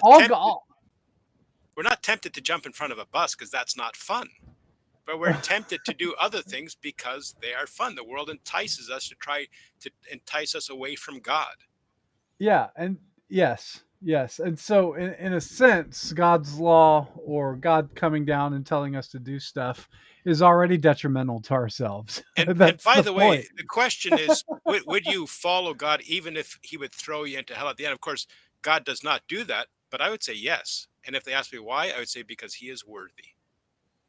Yeah, right. Even if I knew for certain, I posted on Facebook a number of years ago, and of course it was just a tongue-in-cheek thing, but I said I would lead the worship team in hell to God. Of course I would, it's an impossible hypothetical, but God is so worthy that if he threw me into hell, I would lead the worship team of God in hell.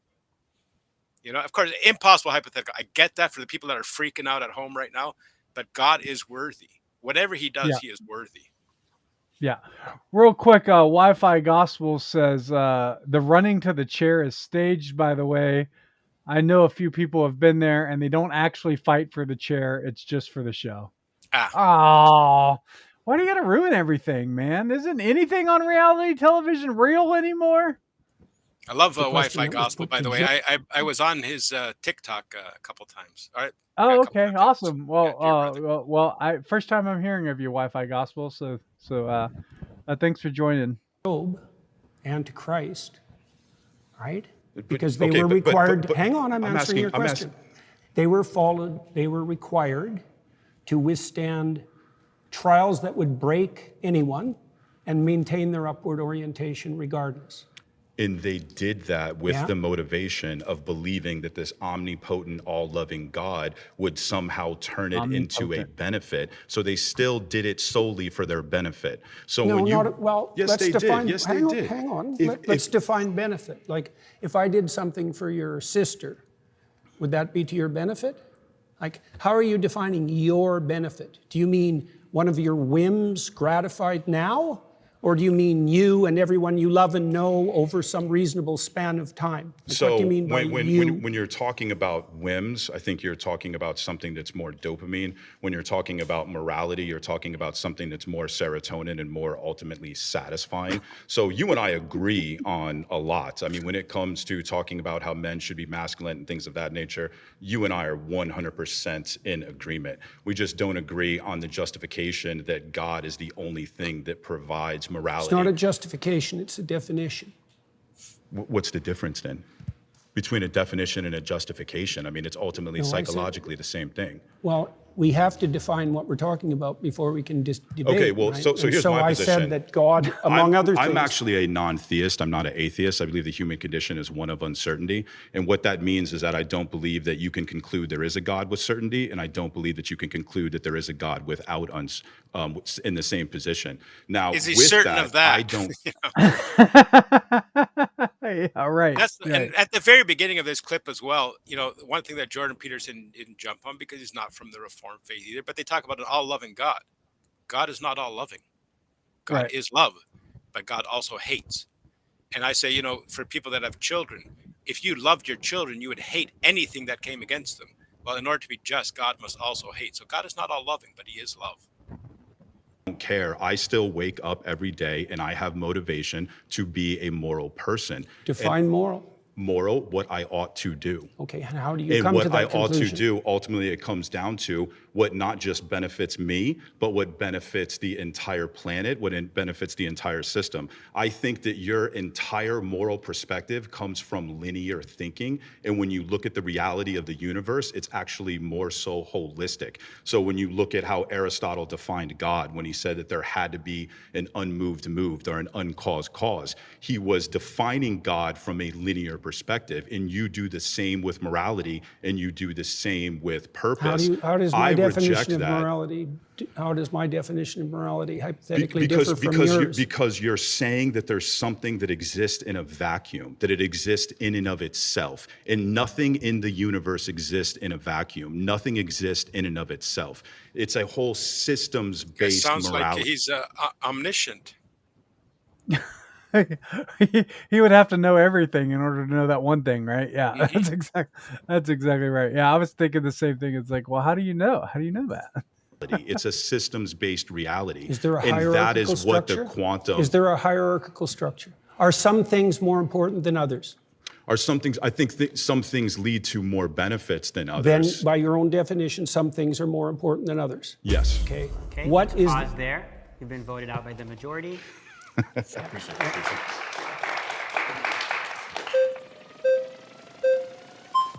This is staged, really? How you doing? Nice to meet you. Nice to meet you. I guess since you said morality and purpose cannot be found in science, it would just depend on like what you're referencing. If you're saying a description of your psychological preferences would be considered Wow, look, he's trying to talk like Ben Shapiro. within science, sure, but I don't think that you have to say that it comes from science in order to be like an atheist. As an agnostic atheist, I don't know if God exists and I don't believe that a God exists. What's an agnostic atheist? I don't believe and I don't know. Yeah. they're not saying he's not saying there is no God. He just doesn't know. Like No. Ray Comfort says, "Yeah, you're not an atheist. You're an agnostic." He doesn't Yeah, say well, that. he says he's an agnostic. He said he's both at the same time, didn't he? Yeah, well, I Doesn't- think doesn't- he would define his atheism in not believing in God rather than saying there is no God. So he doesn't Okay, know, okay. therefore he does not believe, I think is what he would say. And by the way, Ray does not say that anymore. Ray says everyone knows that God exists, which I love. And the only ones that I would really reject would be like the all-knowing, all-powerful, all-good, perfect notion of God that plenty of Christians like prescribe themselves.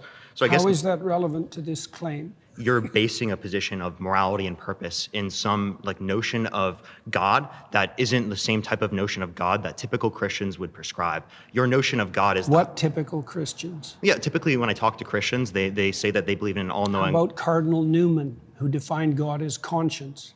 He's a major influence on all of Catholic social theory. How about that? Newman. Newman. I think he brings up Newman a lot, doesn't he? Yeah, well, I have no idea who he is. the one but- clip that I did see, I think they got into some Roman Catholicism as well. So, we'll see how much the viewership drops when they get into that and we critique it. Sure. So do you believe in the all-knowing, all-powerful, all-good notion of God? What do you mean by believe? Do you think it to be true? That's the circular definition. What do you mean How when is you that say you circular? believe? How is that circular? Because you added no content to the answer by substituting the word true and believe. I said you think it to be true. All right. So if What's you a belief? believe something, you stake your life on it. What do you mean by that? You live for it and you die for it. That's That's ridiculous. what I mean by that. It isn't something that you say. I mean, I kind of like, well, so what? Like, I know people who I believe the Edmonton Oilers are going to win the Stanley Cup, but I'm not going to stake my life on it. And I you really believe don't want what? to win. What? The Edmonton Oilers are going to win the Stanley Cup. I don't know Is if they that- won tonight or not, but I believe Is that they'll a win. hockey reference? I don't know what that is. If my pastor's watching, he'll be happy because he's a big Edmonton Oilers fan. Okay. Okay. Yeah. Well, I was thinking like, well, I know people that I know women who would believe and die for abortion. What does it matter? Mm-hmm. It isn't something that's associated with logical consistency. It's not declarative. It's not propositional. It's not a figment of your imagination. It's the presupposition of your attention and your action. And you're either fragmented, in which case you worship multiple gods, or there's some unity at the bottom of it that makes you an unstoppable force. Okay, so you're saying that you don't believe something if you wouldn't die for it? Is that Not what you're really, no. saying? Okay. So then, How would you define belief? Something you say? Can I explain? Like, I could believe it is the case that this pen exists, but if someone like threatened my life, right, I would lie in order to be able to save my life, right? Like, I think you would do that too. You wouldn't lie to save your Don't life. be so sure. You wouldn't lie to save your life. What? It sounded so angry for some reason. How much do you know about me? I didn't lie to save my career. I didn't lie to save my clinical practice. Would you lie to like save your children, your mom, your dad? I don't think lying would save them. No, can there ever be a circumstance logically that lying could save someone? Yeah, and if you're steeped in sin, you're likely to live in circumstances like that. Why is his anger right now? It's so weird. And they Give you an example. totally got off the subject that they were talking about. Yeah, whatever. I don't know. I don't know what I missed. It was something about, does he believe something to be true? And he does not like that question. So that, he lets them go Is down that this what makes rabbit him angry? Just having to like actually not be Jello? being cornered into being cornered into whether or not he's a Christian, whether he believes Christian claims are true. He'll talk like he does, when he debates in other areas of the debate, but when he's cornered to the specific question, whether he believes or whether that is the truth about him, then he obfuscates. He gets mad and he tries to get out of that corner. I don't have it on here. If we stream more, I'll add it. But I want to add the no from William Lane Craig. Because this is it's weird because it's almost like there's some like major postmodernism that he's still holding on to, or whatnot, where it's like it really isn't like a solid tied down stance of truth Jordan wants to take. It's The thing is, and that, it's weird, but it's totally understandable. He has to do that because the opposite is confessing to be a Christian. yeah, I mean, And yeah, that's problematic. And first then he holds his life up to scrutiny as a Christian, and then he has to be consistent with Christianity when he speaks. I don't know if he runs his own Twitter X account, but the stuff that has been coming out of there recently doesn't sound like him, and it certainly doesn't sound like a Christian. And if he were to profess being a Christian, then he could not say most of the things he does on X, anyways. yeah, I wouldn't.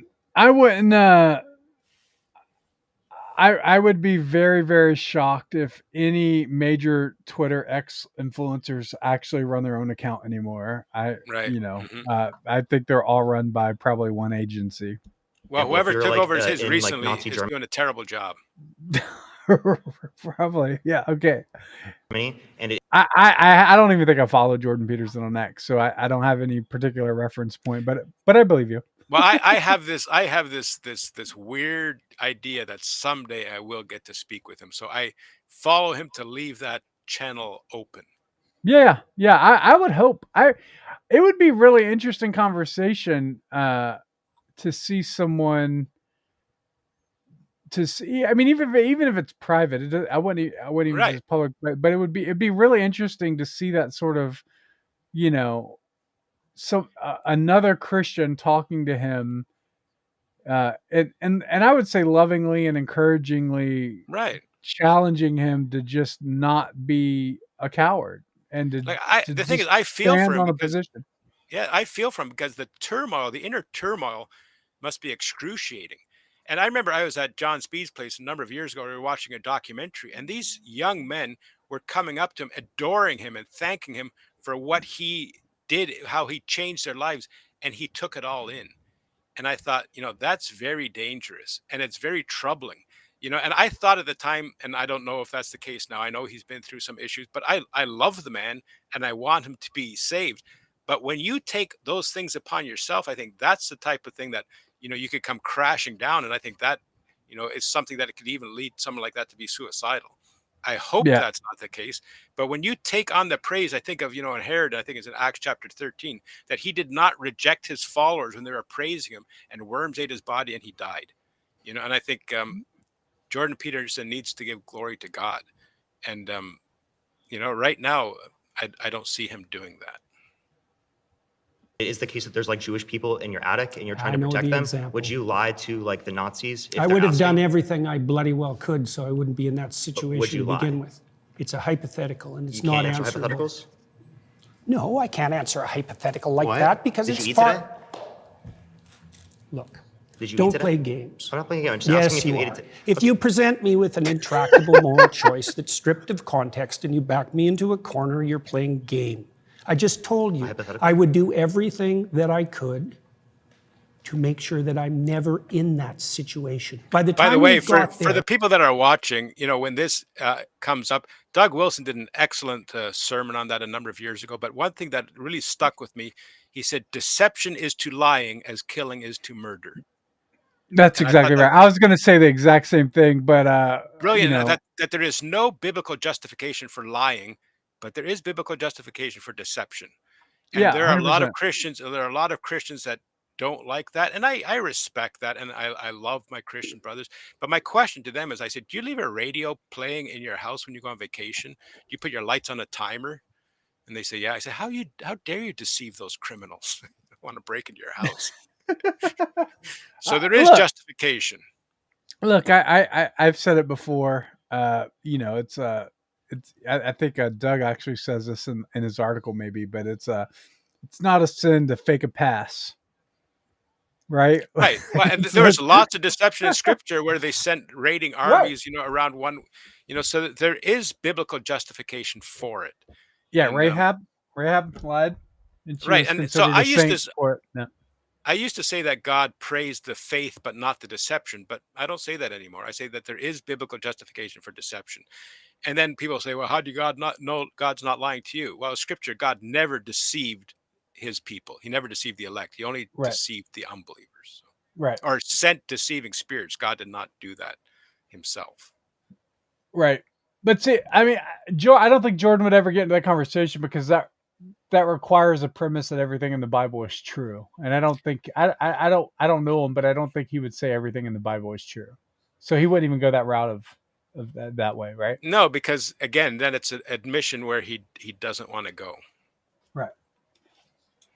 I just really want to see someone sit in this seat that is not afraid of the Bible and just takes these kids one by one and just, you know, let them come out with the absolute worst thing about the Bible. They get, you know, bears eating children, whatever it is, and just have somebody confidently say, so what? Right? Like, you know, That kind of like happened with me and David Silverman in How to Answer the Fool. He brought up the bears eating children thing. That's right. That's right. You know, we should play How to Answer the Fool on a live stream one time and just do commentary on the thing. I would love to do that, like a director's cut. Get Knox in here as well, and we could. Yeah, I want to do that for a while. We couldn't do it without him, but yeah, because there's everybody tag Chocolate Knox on Twitter and tell him he needs to do that. We should totally do that. It'd be really great. So we'll do a director's cut before we forget everything that happened in the background. That's exactly right. Yeah. There was stuff going on, like our sound guy, you know, wanting to beat up some guy that was getting in my face. Yeah, that's right. Like, calm down, man. Calm down. Then we're not on the streets of Compton. All right. I miss Ivy, by the way. I love that guy. Yeah, man. He's got to be on it too. That'd be great. Yeah. So, all right. You've made so many mistakes that there's nothing you can do that isn't a sin. Being born in Nazi Germany and trying to protect people that you care about, like there could be a Jewish friend that you have and you want to protect them. I think you should have just them give in your up on attic. that line of questioning. Give up on just like trying to clarify your position? Because you I don't did like, are you like clarify. uncomfortable with me asking this question? It's just a basic hypothetical. Like I could ask It's you. just a basic Yeah, yeah. hypothetical Like, where like you if you- put Jews' lives at stake in Nazi Germany. That's just a basic hypothetical. Obviously, you would lie in that scenario to save their life. I work but for you're Daily like not Wire, trying to answer man. this You can't question. ask me that. Yeah, stay away from those questions, man.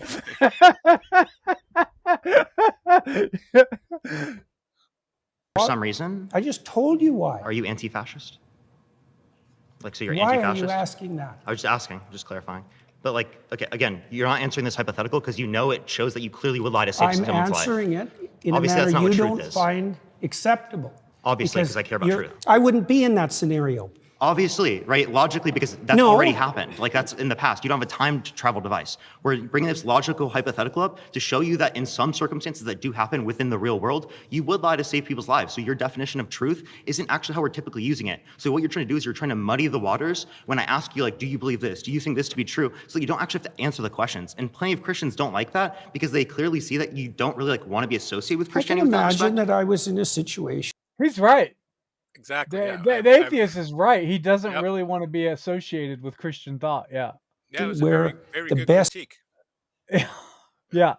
That's what we've been saying this whole time. best I could do as a consequence of my previous mistakes was to tell the least amount of lie I could manage. But that would likely indicate that I had made all sorts of catastrophic errors on my way there. So Right. you would lie to save someone's life. So again, you do believe it to be true in that circumstance, even though you like lied in that scenario. So Not clearly without that's not the what you see to be true. context that I put it in. You were not willing to I die for it. said- You were not willing to let other people die for it. So that's not what you see to be true then. Well, the point of this question is so silly that, you know, it's like saying, well, if somebody came into your house and tried to attack your wife, would you kill the person? Of course I would. In Minecraft. Of course I would. Not if you're John Piper. Well, yeah, I mean, I met John, by the way. I love John too. But yeah. I mean, I know not everybody. I mean, some people are way more pacifist, but I would think Scripture absolutely clearly gives you justifications for times like that, and like you said, lying and deception. But I guess what is the point he's trying to make? That if a Christian sins, then he doesn't believe it? Is that the case he's trying to make? Or It's a or totally that it's not irrelevant. it doesn't even make sense. It's a relevant rabbit trail to the question of whether morality can be achieved without God. Within science, they're totally far afield because that's whenever he gets cornered, then he gets away from the main objective, and like you say, he doesn't land the plane. Yeah, 423 people watching right now. Fantastic. Wow. Thanks everybody for watching. Be sure to like and subscribe and share the video, and also follow us on Kick, by the way. Trying to move everybody to Kick, and that would be great. So go to kick.com/realkingginger. We should make one Kick account though. Don't you think? Like one solid Kick account Sure. for this. Answer We'll figure anyone, that out. like my YouTube channel. Oh yeah. Well, don't say it out loud. Someone's gonna take it. Oops. That's all right. Seemingly. We'll think of something else. You're doing exactly what I said you were doing at the beginning of the conversation. You're generating an impossible, restricted, hypothetical with no precursors to back me into a How's corner. it possible? Is there something contradictory about it? Nice to meet you. Yeah, nice to meet you too. Great conversation. Yeah. My next claim is that everybody worships something, including atheists, even though they might not know it. G.K. Chesterton. It's a good presuppositional, like the plane. Just land the plane, man. When man ceases to worship God, they don't worship nothing, they worship anything. G.K. Chesterton. But the problem is it's also true for Jordan Peterson, because he does not worship the God of the Bible. Hi. Good work. Thank you. Hi there. I'm Zena. So I want to start off with defining terms. Yeah. How do you define worship? Prioritize. Prioritize. So almost like having a preference over something rather than the other. The hierarchy of preferences. Yeah. And you use it to direct your attention. Right. So whatever you're attending to, you're worshiping. Right. So I've kind of become a little bit familiar with your idea of this value-laden hierarchy. Yeah. Right. And you kind of posit that at the bottom of this hierarchy, or you call it top or bottom, I suppose. Right. At the bottom of this hierarchy, this foundational priority in your life is going to be considered God. That's Is that right. correct? Yes. Right. I'm trying to imagine a situation in which could there be that someone has a priority at their foundation that is different from someone else's? Oh, definitely. Right. So we can have different conceptions of God. That's why we fight. Right. So essentially, there's not one God, but there are multiple gods, and these gods exist in some realm of truth. It's true that this person has one God and it exists. Yeah, probably better to think about it as multiple values, but that there's a hierarchy of values with something at the bottom. Right, but at the bottom is God, and That's a definition, yeah. Yeah, so at the bottom is God, Yeah. and there can be multiple people with different conceptions of God, and they're each valid in being called God. So there are multiple gods that exist. It depends on what you mean by valid. So far, so good, but it depends on what you mean by valid, because I would say that some foundational conceptions don't play out when they're implemented. So if you put the wrong thing at the foundation, you end up in hell, for example. That's what happens in totalitarian states. Okay. Yeah. So you're saying... So they're not all equal. Like, all foundational principles are not equal. Does anybody know if he believes in a literal hell? I don't know, but that's a very Christless definition. Yeah.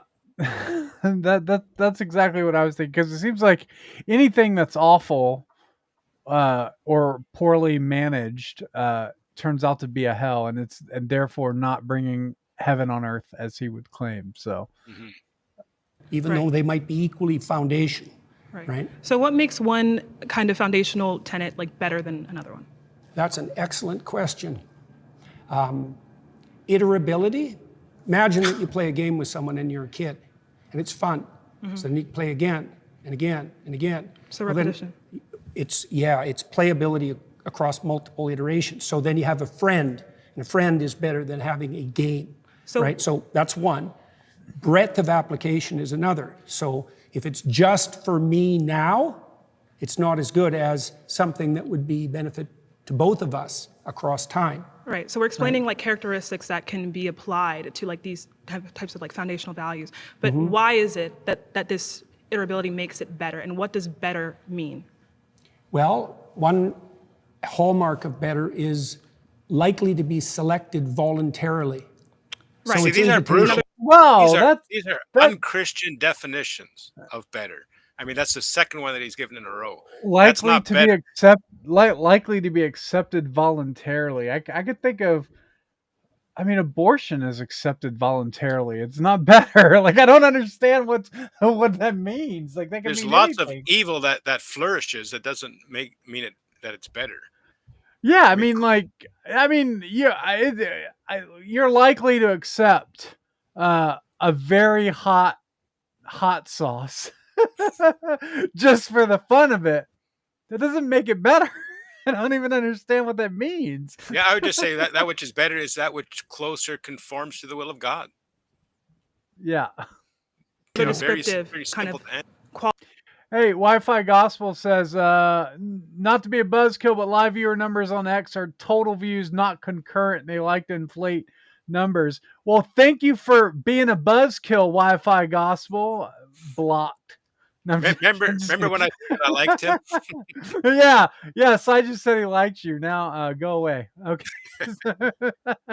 Quality. So we're talking about characteristics that in some type of system with a goal, an output being like, we could maybe say happiness, right? Or some type of harmony. Harmony, Yeah, right? that's better. Not happiness precisely, because it's too short term. Exactly. So as someone who is an atheist, right, I can explain that within a system, there are things that we can see as better or worse to meet this goal or meet this output. But what we're interested in, though, is what could make these things, regardless of any system, right? Well, imagine that you set up a system and you implement it, and it produces the opposite results to which you intend. Oh yeah, that's not a good system. Exactly. Right, so the foundational principles are lacking, because when you... Nope. There's a lot, especially in business, where you can set up systems that have results that you did not intend, but those results could be better. Like, yeah, that's part of like risk and investment is like, yeah, you expect your intention is to get an ROI of 10%, but you might get an ROI of 20%, right? Like that. that doesn't make it worse. I mean, I'm sure that he has said at some point, man, that turned out way better than I thought it was going to. Right, I know, right? Yes. I don't think he'll be saying it after this talk, though. Right. I looked at his X account, and he did not share this at all. He did not, but he definitely called some people and got some titles changed. Degenerates instead of moving towards the aim. Right. Okay, so we're talking about within a system. When we talk about something being moral, right, just absolutely moral, it means that without a system, right, this thing is simply moral with no reason. Like, stance independent, this thing is good. So I'm trying to figure out if such thing can exist. And if so, do you believe that these things are moral in of themselves, like self-evidently moral, or are they moral in accordance with the system? I can't define them any more accurately than I already did, really. Okay. In regards to morality, when we talk about the divine, when we talk about God and religion, these moral tenets and religion, right, and God exists as good because it is God, right? So it's self-evident, right? Without any kind of goal or output, this thing is good. So I want to figure out how... There's an element of that that's true. So, for example, in the story of Job, Job is unfairly tortured in consequence of a bet between God and Satan. So Job is emblematic of someone who's being hurt for no apparent reason. Okay, so Job's response to that is that he refuses to lose faith in himself, and he refuses to lose faith in the ultimate goodness of being. What? What? I don't think Job having faith in himself was the point of Job. And I hope he's not. I hope he's not. I don't know what he's saying. The ultimate goodness of being. That's how some people define God. Which I don't. I hope he's not doing that there. But yeah, it's getting worse. So whether or not he believes it or not, I think he says things that sound smart, even though it's complete nonsense. I think a lot of it too is a muscle memory before he professed anything from the Christian realm. I think a lot of it is a muscle memory from his past, that he's, regurgitating these things that he might have said in the past. And hopefully upon reflection, he'll say, well, yeah, I don't really believe that. But again, these are things he cannot commit to because he has not surrendered to the God he's professing. Right. Okay, and those are axiomatic decisions. They're not exactly evidence dependent because he is suffering. There's an arbitrariness in that's reminiscent of what you claim. So I'm essentially trying to figure out, do you believe that something can be good like stance independently, something that can be good. I don't know what you mean by stance independent. Okay, so you I mean mean- independent of people? Independent of people, we can use that, or more so, I want to be more specific. Something that can be good, right, regardless of any end goal. It's just good. No, I think good is tied up with goal. Goal, okay, I completely agree. So, in a sense, this is why. That's why the religious goal in Christianity is the establishment of the kingdom of heaven on earth. It's goal dependent. Okay, right. So it's in reference to a goal. So, or the goal would be the but imitation of Christ. Someone's goal, right, can be something that doesn't encompass being in congruence with God or being with God. No, the thing that they want to be in Oh, congruence. right, okay. It is God. That's right. Sorry, That's right. I That's corrected good. That's myself. great. The thing they want to be in congruence with is fundamentally equivalent to their God. So what makes someone a Christian and what makes someone not a Christian? What makes like that's what I'm trying to figure out because That's a good question. Yes. Yeah, well, probably the deepest answer to that is willingness to shoulder your cross voluntarily and trudge uphill regardless of circumstances. Okay, so someone can have a God because in your definition, your first preference, that is God, right? So someone can believe in God, right, and not be a Christian, right? Yeah, well, there's a statement that Christ made. There's one sitting right across from you, ma'am.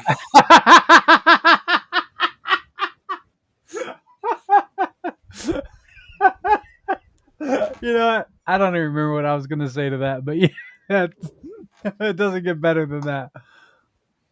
In the Gospels, he says, not everyone who says, Lord, Lord, will enter the kingdom of heaven. So not that they're even saying that they believe in God, but they just... I know, but that's why I'm saying this to you, is that Christ himself points out that there's a difference between people who say they believe and people who act it out. And the fundamental issue is the action rather than the stated belief. But he also says that, to be saved, right, you must believe God has died for your sins or that God has resurrected in some way. So it's like, I don't necessarily think that we can take from the Bible and say that like acting in accordance with God necessarily means, or acting in accordance with, the principles of God, like for example, sacrifice, like you talk about, means that you are Christian. I don't see how you can get that from that interpretation and then, kind of justify it as the truth. I don't think that the fact that you sacrifice is sufficient to make you Christian. So can we repeat once again what you believe makes someone Christian?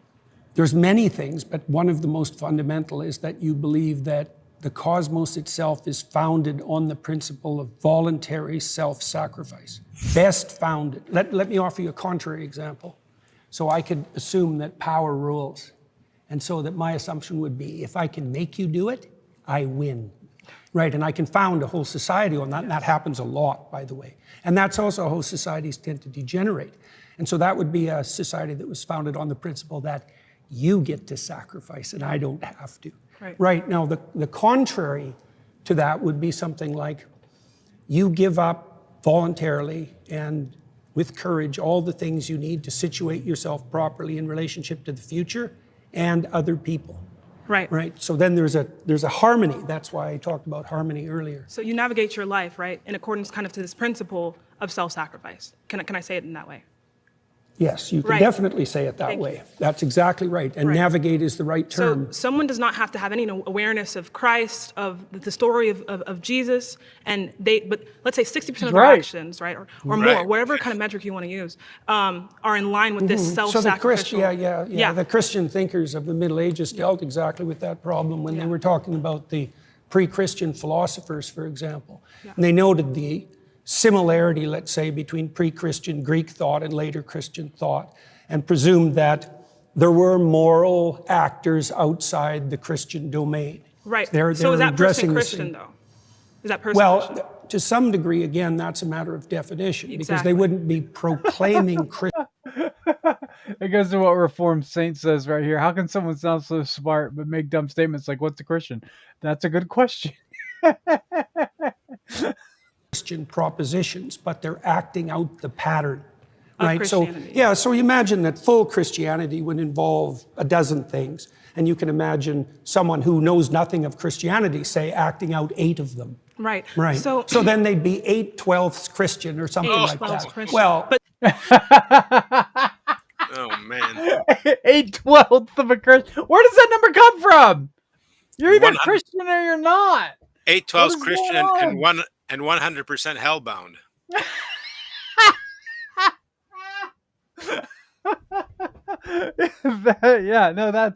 Yeah, I mean, this is why lordship is so important. But to be like a full Christian, how can someone say I am Christian? Like I am Christian, not 8/12, but Christian. Well, wanna understand. I hesitate to do that personally because Okay. I think it's the kind of goal that you be very careful about proclaiming. The technical. But belief is not necessarily, to be mostly Christian, belief is not necessary. 8/12s or, right? Well, it depends on what you mean by belief. See, because I would say that acting out the pattern is the deepest form of belief.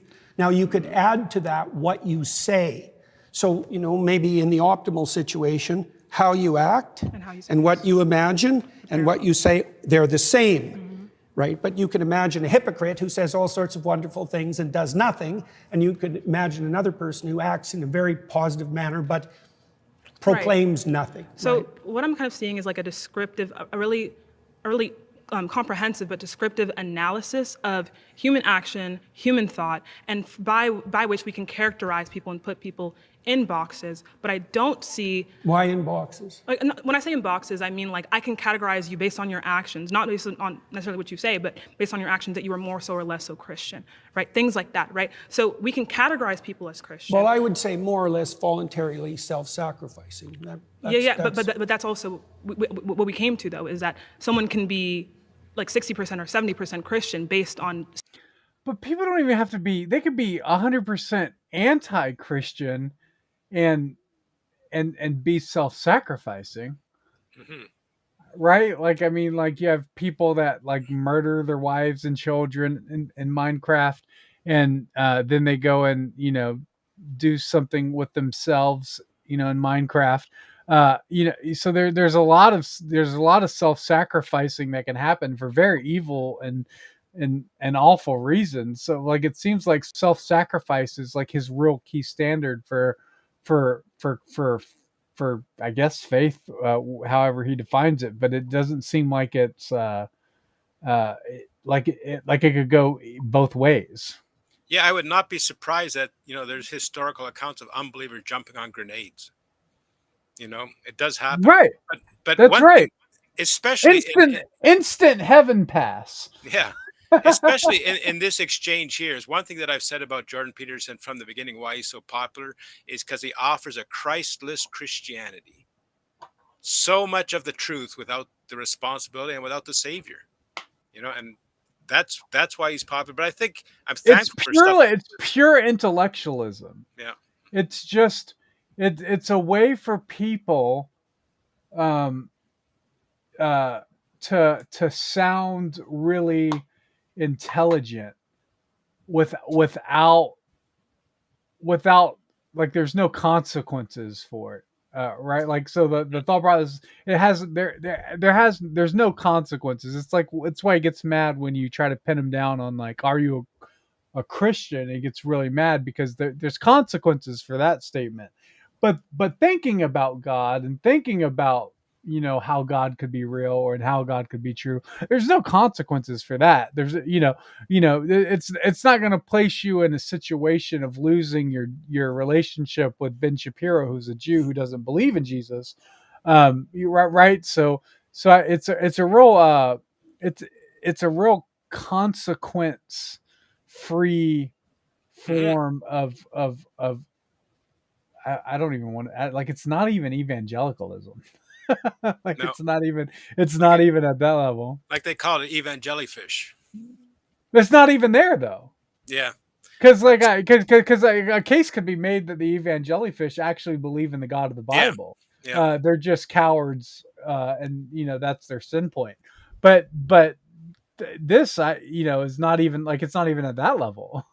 I think he could be a powerful voice for Christianity. What a testimony it would be, and if you were to reflect back on this gobbledygook and come clean, and what a relief it would be for him as well. And I would love to see it happen, and I do pray for him daily, and I encourage people who watch this to pray for him. Yeah, I wonder, I think we'll see a lot of maybe fear and pride kind of come out as we go into this, but my hope would be that he saw the responses of people just he got completely cooked like on social media for for this whole thing, and I would hope he would just reconsider and just go, man, these like random people on Twitter are more bold in their faith than me, and like, and I would hope that he would rethink that, but simply just acting in that way. Not only more bold, more consistent. Yeah, more, that's a better word, yeah. I watched that debate. Let's pause there. You've been voted out by the majority. Very good. Thank you so much. Really, very thoughtful.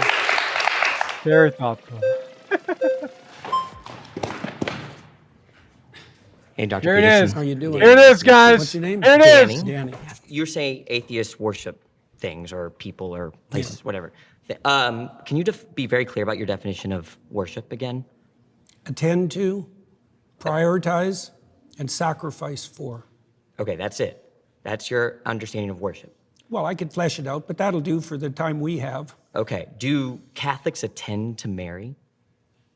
Yes. Okay. So do they fit that description of worship? Yes. So you would say Catholics and other people that revere Mary, like the Eastern Orthodox tradition, worship Mary. Well, they might not put her in the highest But place. you would put it that way. No. You just said it. No, you're taking it back There's now? still a This dude, he is cooking. Like, we're only like 10 seconds into this. And Matt Walsh he and is- Michael Knowles just got out of their chairs. Do they worship? Yeah, that's a great point. This guy, if this dude gets saved, he's going to be a monster. hierarchy. Okay, there's a hierarchy, but within the There's something at the top. All right, you can worship things Mary below. is quite a ways up the hierarchy, but not at the top. Let's go over your definition of worship again. What's your definition of worship? Attend to. Attend to. Do prioritize. Do And Catholics sacrifice for. What do Catholics attend to? Do they prioritize Mary over all other human beings? No, I didn't say overall, did I? I didn't Well, add that to my definition. You understand. I said there was a hierarchy as well. You attend to. Well, that's weird. So what's it mean to prioritize? it's not really it's not really well, I didn't say all human beings, so it's not really a priority then. It's not that kind of hierarchy. you idiot. And no more questions about hierarchy.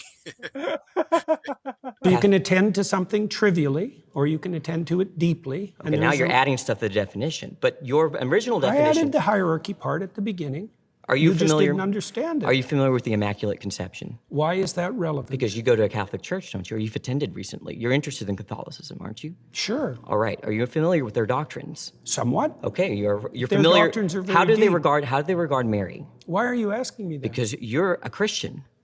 You say that. I haven't claimed that. Oh, what is this? Is this Christians versus atheists? I don't know. You don't know where you are right now. Don't be a smartass. Well, and I mean either it, you're a 'cause I Christian won't or you're talk not. to you if you're a smartass. Either you're a Christian or you're not. Which one is it? I could be either of them, but I don't have to tell you. You don't have to tell me. I was under the impression. private. I was.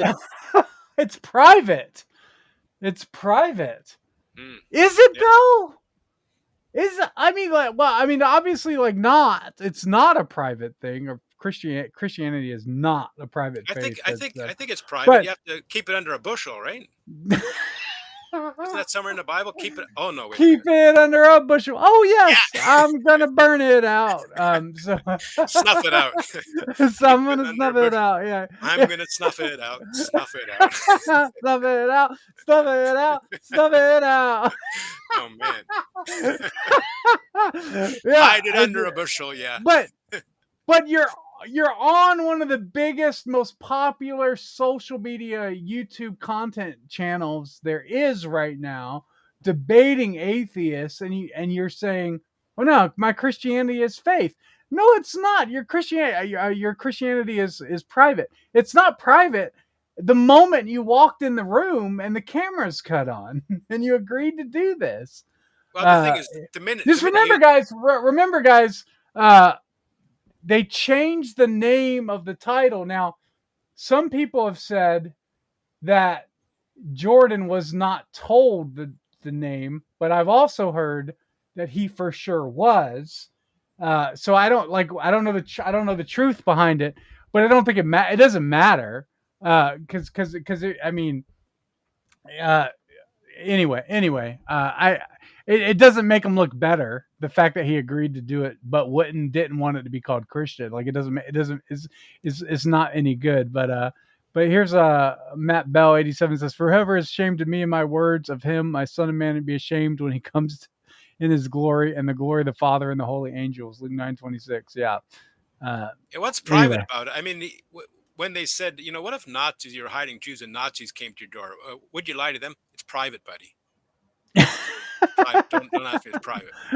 I was invited to talk to a Christian. Am I not talking to a Christian? No, you were invited to. I think everyone should look at the title of the YouTube channel. You're probably in the wrong YouTube video.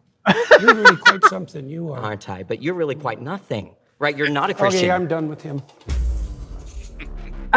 First off, I didn't know that they had veto power just to get rid of people. Yeah. I mean, the kid was a jerk, but he had a point. He was, but he was cocky and confident because he knew he had him up against the corner. Like, it was. It goes to the water immediately too. I think that's a tell. Yeah, this is the first time I've seen him drink water the whole time. Yeah, I think you're right.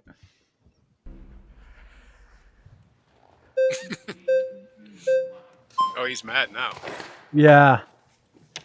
Hi there. Hi, nice What's to meet you. your name? Gerard. Hello, Gerard. Nice to meet you, sir. So you've said that worship is when you prioritize and sacrifice for something, right?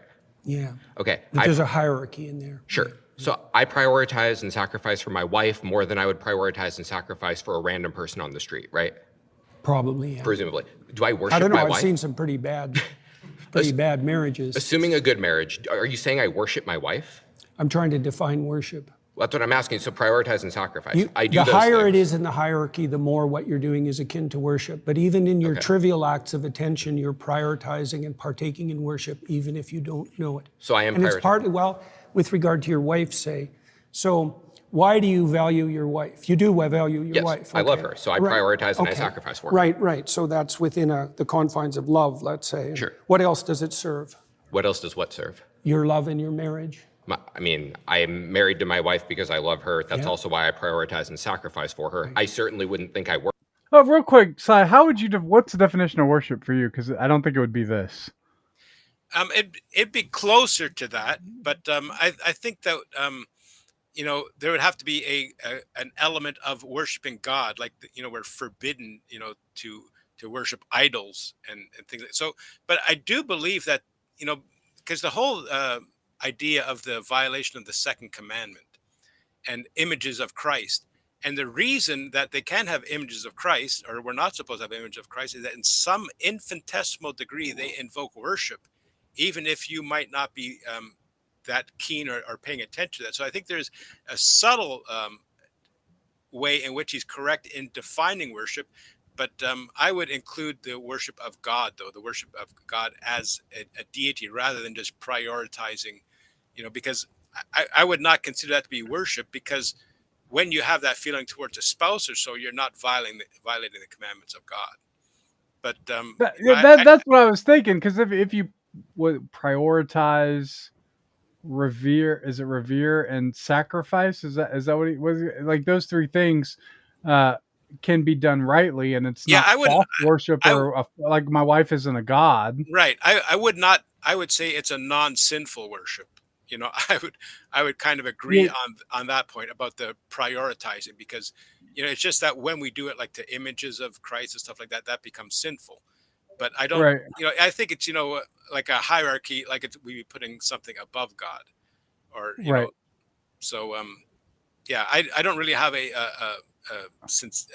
precise definition of worship, but I do understand where he's coming from there. But he's just losing it when he's having this discussion with the unbelievers, because they do have, so when he's talking to the unbeliever, I do believe that they do prioritize things. They prioritize sex. They prioritize alcohol. They prioritize all sorts of things that according to, and they revere and sacrifice for those things too. Right. Yeah. And I think so that would be an accurate definition of worship. But I think that the way this fellow is describing it for his wife and stuff, I think Jordan Peterson could say, well, yes, that is, according to my definition, a form of worship, but it's not a bad kind. Right. Okay. Worship her, and I don't think anyone else would make that. I'm Are you trying to making make that a claim? definition. Okay. Yeah, that there's a hierarchy of attentional priority, and as you move up it or down it, depending on whether you think about it as a pinnacle or a foundation, you move more towards worship. Right, Okay. so even the small things, I'll give you an example. Imagine you go on a date. Well, imagine that your aim is a long-term relationship like a marriage. Okay, now imagine that your aim is short-term sexual gratification. Your pattern of attention is going to vary during the date, depend on your ultimate end. That's the hierarchy.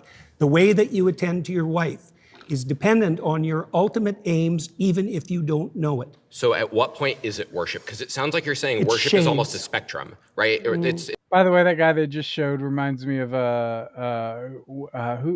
who played Willy Wonka? What's his name? The famous comedian Wilder?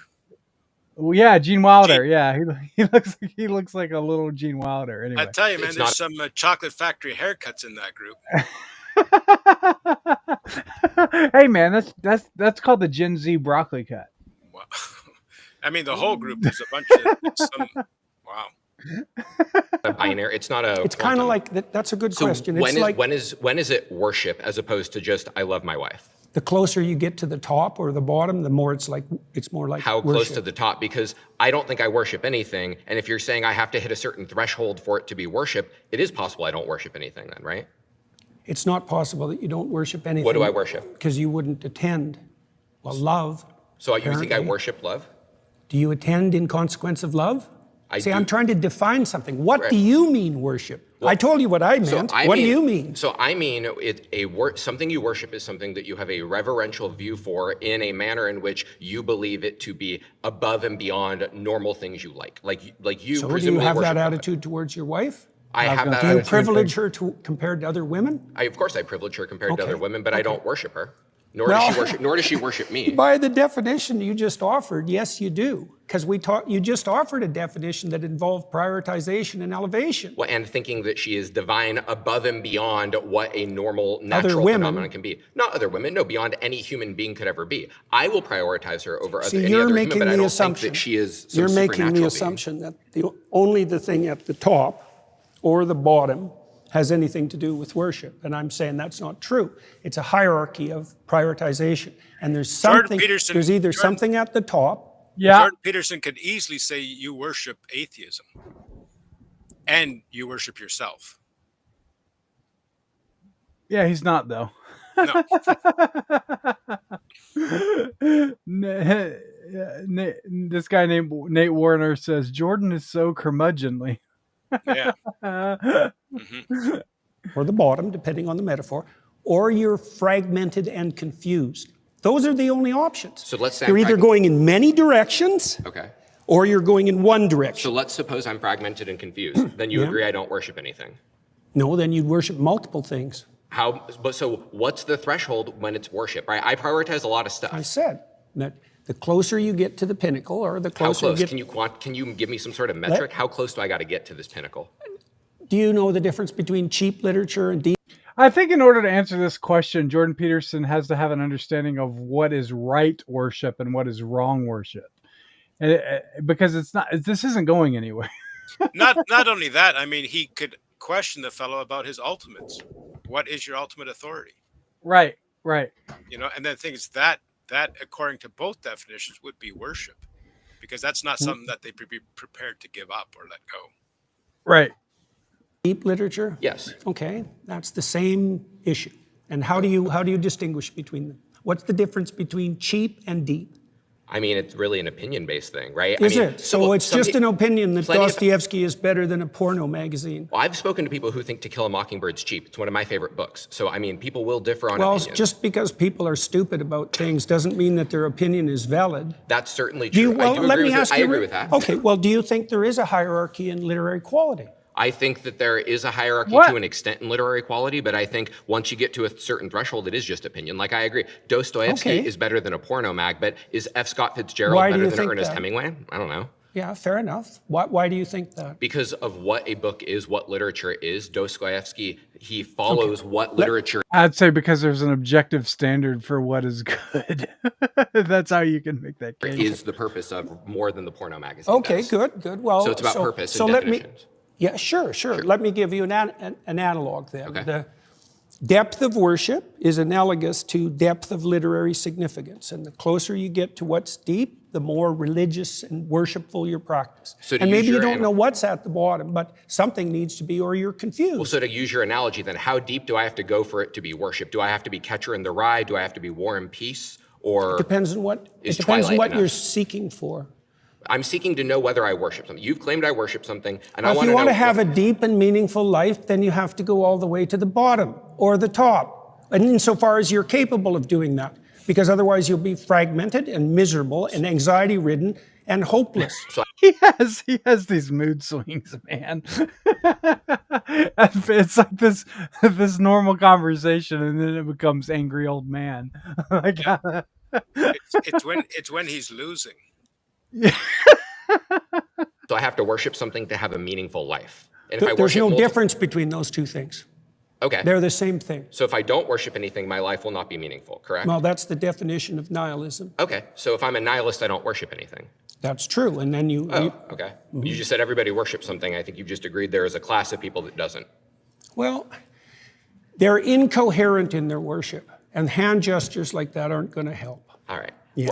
Okay. Look, They're if you're incoherent and fragmented and aimless, which is what happens if your objects of worship are unstructured and chaotic, then you're going to be anxiety-ridden and without hope.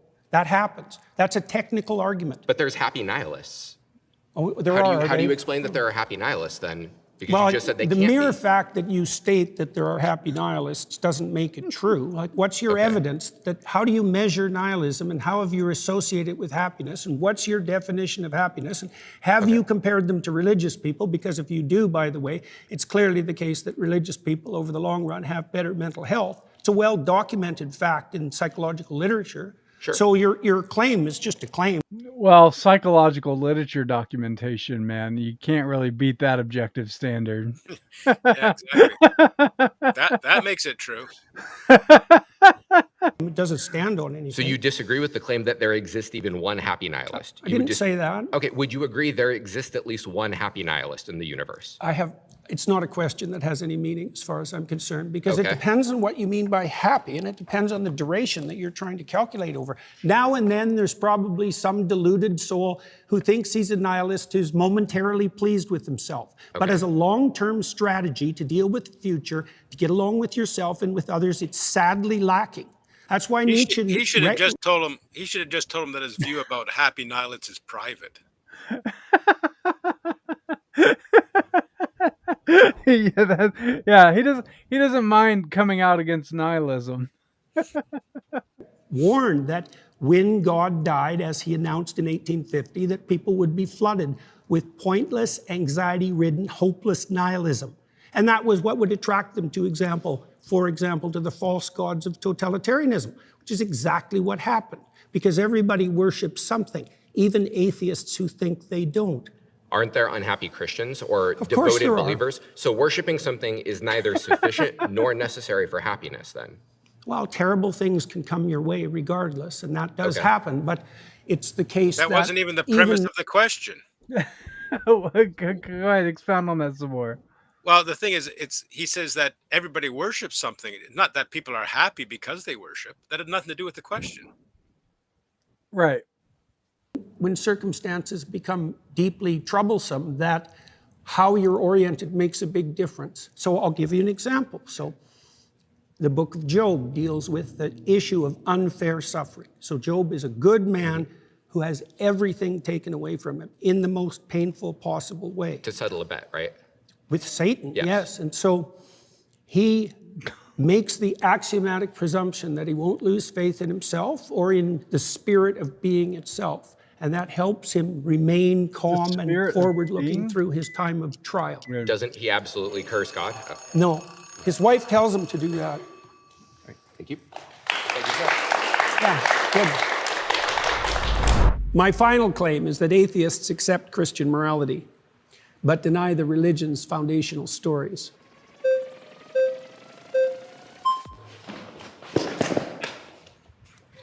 Willy It's very nice Wonka. to meet you. What's I'm your Ian. name? I'm Ian. Hi, Ian. Yes. So God says that you can own people as property. He says that you can beat them with a rod too. He commands genocide in Deuteronomy and in Here we go. Numbers and in Samuel. I mean, they have a goddamn baby barbecue in Numbers. Like, is all of this in line with Christian ethics? No. Yes. So then God doesn't fit within Christian ethics. Oh, sorry. Well, this is okay. I think this is where we're going to see Jordan Peterson squirm the most. What was the last premise? I totally zoned out. What was It's atheists accept Christian morality without Reject the stories. religious story. Yeah, but while the thing is, rejecting. so does he. Yeah. Yeah. Oh, I think we're going to see that he's not exactly a fan of biblical morality. Let's see how much he accepts about the biblical stories of slavery.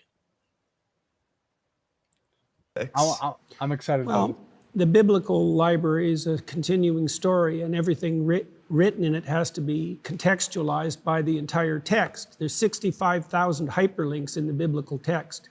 And you can take pieces of it out of context and criticize them, and that's what you're doing. But that's a mistake, I think. It's an analytic mistake because you're putting the cart before the horse. I really don't think so. I think that if we say that something is Christian ethics, then I think that all of the books essential to Christianity would fit with it, especially if it's like the main character. When we're talking about How do you deal with God, the morality of war?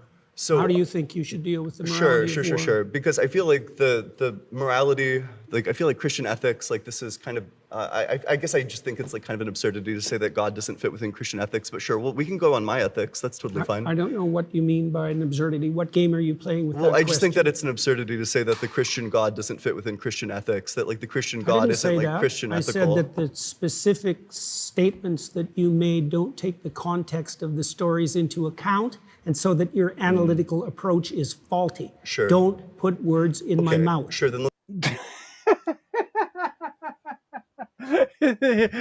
His anger is very strange. It's very strange. Well, it's understandable. He's cornered. Yeah. But the thing is, it's because I think he's so flustered by this. He doesn't tell the guy, look, you're not telling me anything about the last premise, the last point that I made. You know, You're saying I that you have a think, moral standard, but you reject the stories of Christianity, and they're talking about something that's totally unrelated to that.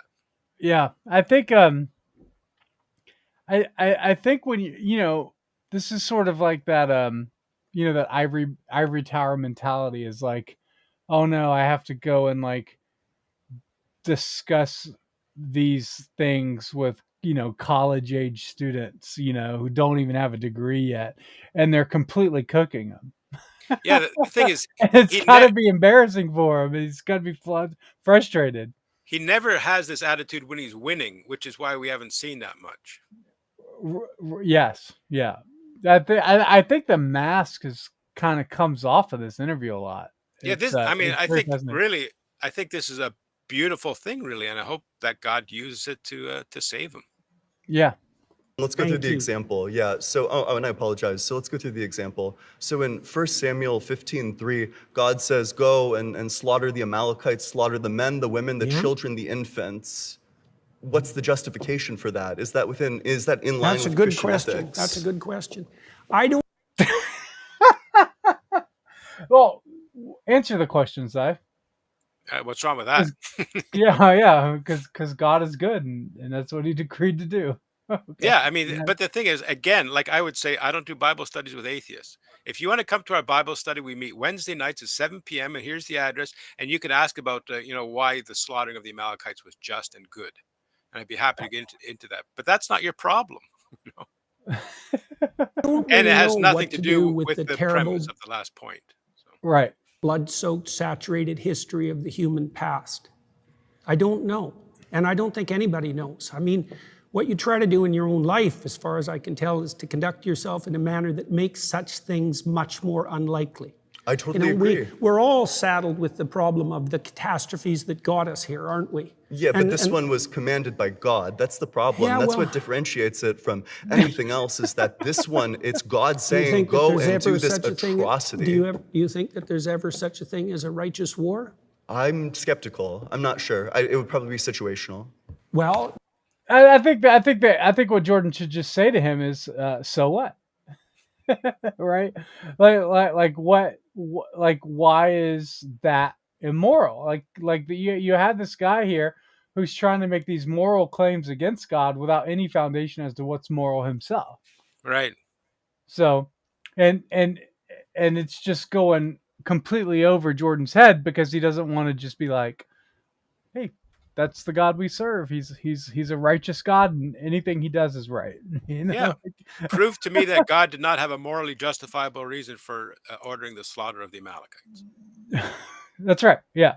Right.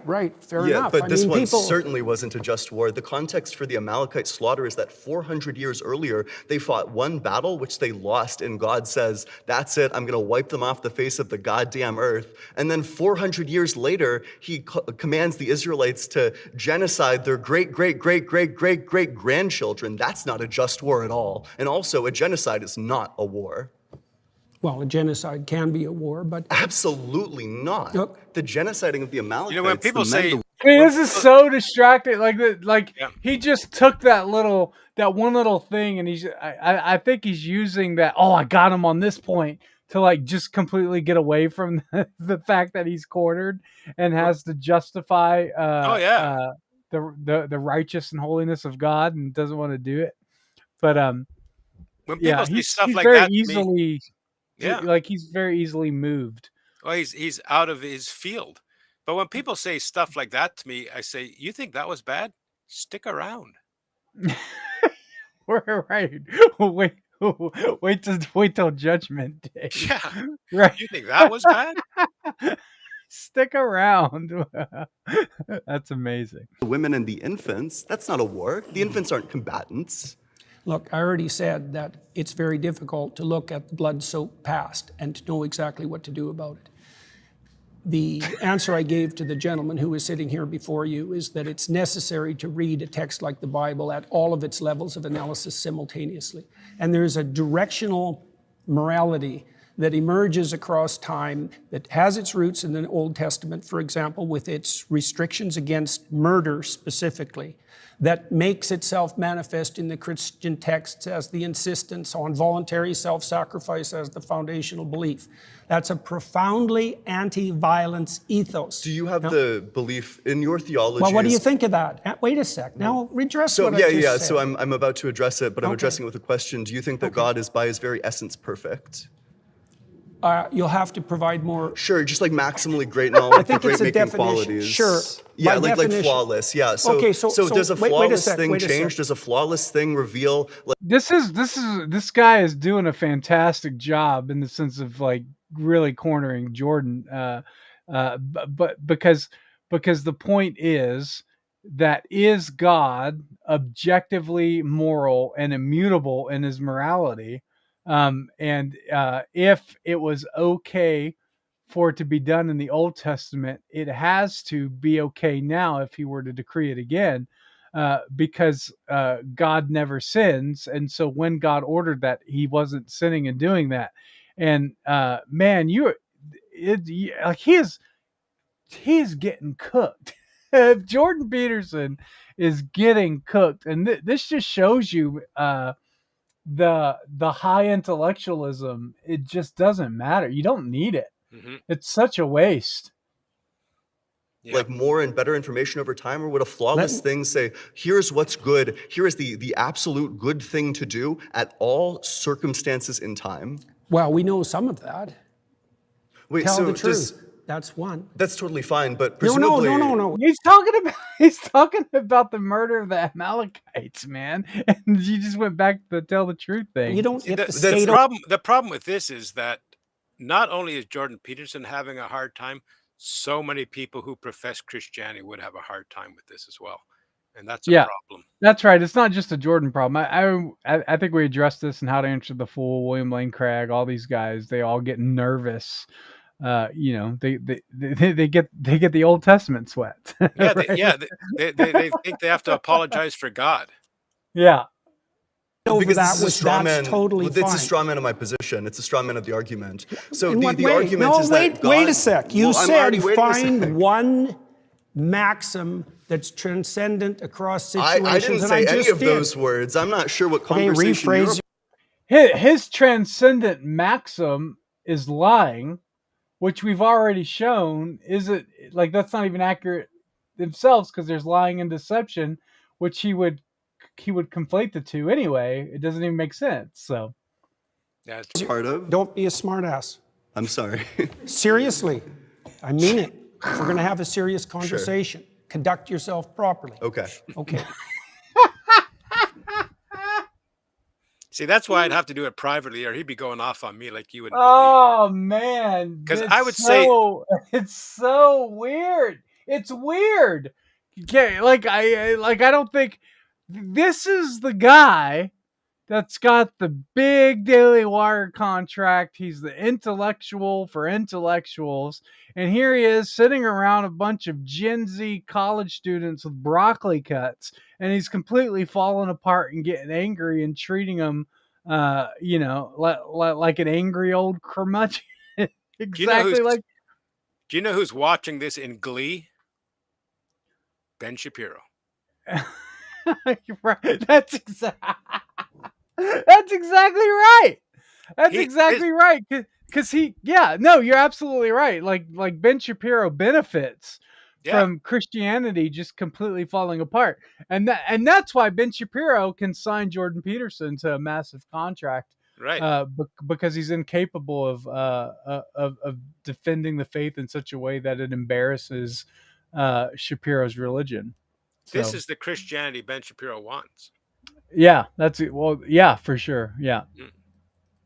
Rephrase your question so that because I must have missed it. I tried to answer it. So in my mind, I guess by my lights, a perfect being doesn't change. A perfect being, if they're maximally good, maximally moral. Does our understanding of the perfect being change? Our understanding might, but Okay, presumably what the perfect being is revealing. Well, I agree. How do we distinguish between that, though, at the human level?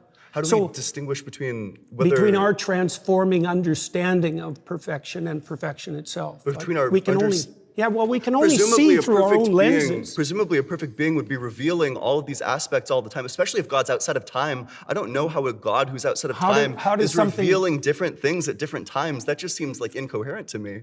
Imagine something that's perfect. Sure. And complete. Sure. Okay, and it's trying to communicate with creatures who are anything but that. Sure. Well, they're going to get it wrong. Sure. Okay, now wait a sec. Do you blame that on the interpreters or the phenomena itself? So like, for example, are you perfect in attending to your conscience? Hold on. At the point in time when God is... one of the things that just strikes me right here is Jordan Peterson is... I don't think any time in this he has been on the offensive side. It's complete. He's completely getting taken to the ropes by these guys.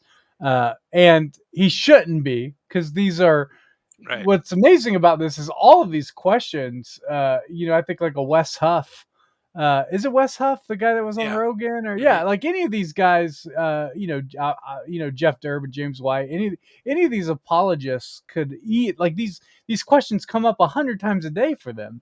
And like it's almost as if he's never heard these questions before, or he's probably heard them but never had to engage with them outside of his own head in the real world, which is probably, I think that's probably more accurate. Like he's only had these conversations, within the closed doors of university discussions and whatnot, but he's never actually been challenged on this. And I don't know what Jordan Peterson thought this show was, but I don't think he's obviously, I don't think he's ever seen it. In fact, probably one of the reasons he looked so angry when he first started is because they probably explained the rules to him 5 minutes before they started filming. And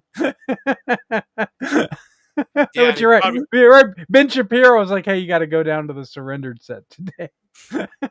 Yeah, and he probably didn't think that they would have such decent arguments against him. But one of the issues that I see, with the Wes Huff and Joe Rogan thing, which I really enjoyed, mind you, but Wes Huff, I don't believe he's presuppositional either. Another Canadian, by the way. But There was one point that really stuck out to me with the West Huff Joe Rogan interview when we were talking about the resurrection. And Joe says, yeah, that's really difficult for me to believe. And I would say, no, it's worse than that, Joe. It's impossible. It's impossible. Yeah. And so they're trying to get to the truth of Christianity intellectually rather than surrendering to the God they know exists. And that's the same issue with Jordan Peterson. He wants to hold on to I've never met Wes or talked to him. Seems like a decent guy. He's reformed. I've never watched him. I think from what I've heard is that he would at least say he's presuppositional, but I think in orthopraxy, he's probably not so much. But also, if I just to be fair to Wes, if I was on a 3-hour long conversation with Joe Rogan, it would definitely look a lot different, a lot more like a Bible study than it would. I'm not saying it's their prime motivation because, like I say, I really enjoyed it. But the thing is, you cannot make money from presuppositional apologetics. There's quite a famous leader of a ministry who said that to a friend of mine, and he's right because I'll show you, Cy, once we get our super chats going. But what I say is, when I go to a conference, I don't have a table full of dinosaur books. I say, read your Bible, and you can't sell. Right. There's always a way. We can figure it out. We'll figure it out. God's a capitalist, so there's got to be a way, man. Literally the one who created us. He could have created us in a way where we would always be receptive to these principles, where we don't have to go across like a learning curve where, maybe we'll understand maintain like free will. thousands of years in the future, maybe we'll do it. That I've heard him. He really hangs on the free will thing a lot too. So I hear that all the time. Jordan, if you're watching, we got to talk. Yeah. Hey, everybody that's still watching, be sure to like and subscribe and share this video, especially if you're following us on Kick. If you're following us on Kick, please make sure to hit the follow button. We're 3 followers away from our follower goal on Kick. So I'd say to Jordan Peterson, will there be free will in heaven? No atheist has ever asked me that question, but when they bring up the necessity for the problem of evil is free will, I say, well, will there be free will in heaven? Or will be robots there? They say, well, no, there will be a condition where we'll be free and there won't be evil, so that can't be the reason. Sorry, Mr. Peterson. Right. Hey, Bits and Beliefs, thanks for the follow on Kick. Oh, also, if you believe in an all-knowing God, then free will is impossible. Because let's not go to that yet. You threw free will into the mix. Well, that was the answer to your question. Yeah, and you said, why wouldn't God? Well, it's 1,000 years of deep thinking philosophers would disagree with you. But and 1,000 years of, or at least like the last 50 years of philosophers would disagree with you. These analytic philosophers, people like Graham Oppie make arguments about the incompatibility of omniscience and free will, that if God created this world, if he chose this world instead of that world, then he makes it causally inevitable. Well, that's a William Lane Craig problem. No, but the thing is, this guy's right. Yeah, correct. Yeah. I was just referring to his modalism, Molinism that he was going into. But yeah. We were at the Super Bowl outreach years ago, and my friend was preaching, and this guy, he was kind of half drunk, philosophy student. And he says, "What about free will?" And my friend Dustin, he says, "There's no such thing as free will."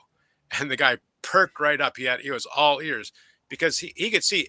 And no atheistic model does free will make sense, and no Christian model doesn't make sense. I would argue we have free choice, but our wills are in bondage to our natures. And again, let's talk, Mr. Peterson. Every single action that you were going to make. If he made a world where we were just electrons in love, then none of this would have happened. But by making us in this world, knowing exactly what's going to happen in the future, it makes all of those events inevitable, which means that they're all causally determined, which means that we have no free will. If you believe in an all-good God or an all-knowing God that made everything. Well, have it your way. Okay, cool. So then the free will theodicy fails. Well, it fails for you. That doesn't mean you've disproved it. I mean, you tried to make the argument? Yes, you tried to make a case for a causally deterministic universe. I don't think there's any evidence for that at all. Do you think that God could have created a different universe than the one that he created? I have no idea. Okay, so then there's going to be a double bind, right? So either he couldn't have done it, in which case he lacks a power, or he could have done it, in which case we don't have free will, because he chose this world instead of that world, making the events of this world instead of that world inevitable with his infallible. He sounds like a Calvinist to me. I don't understand where you're headed. It just means that the you know what's crazy about this?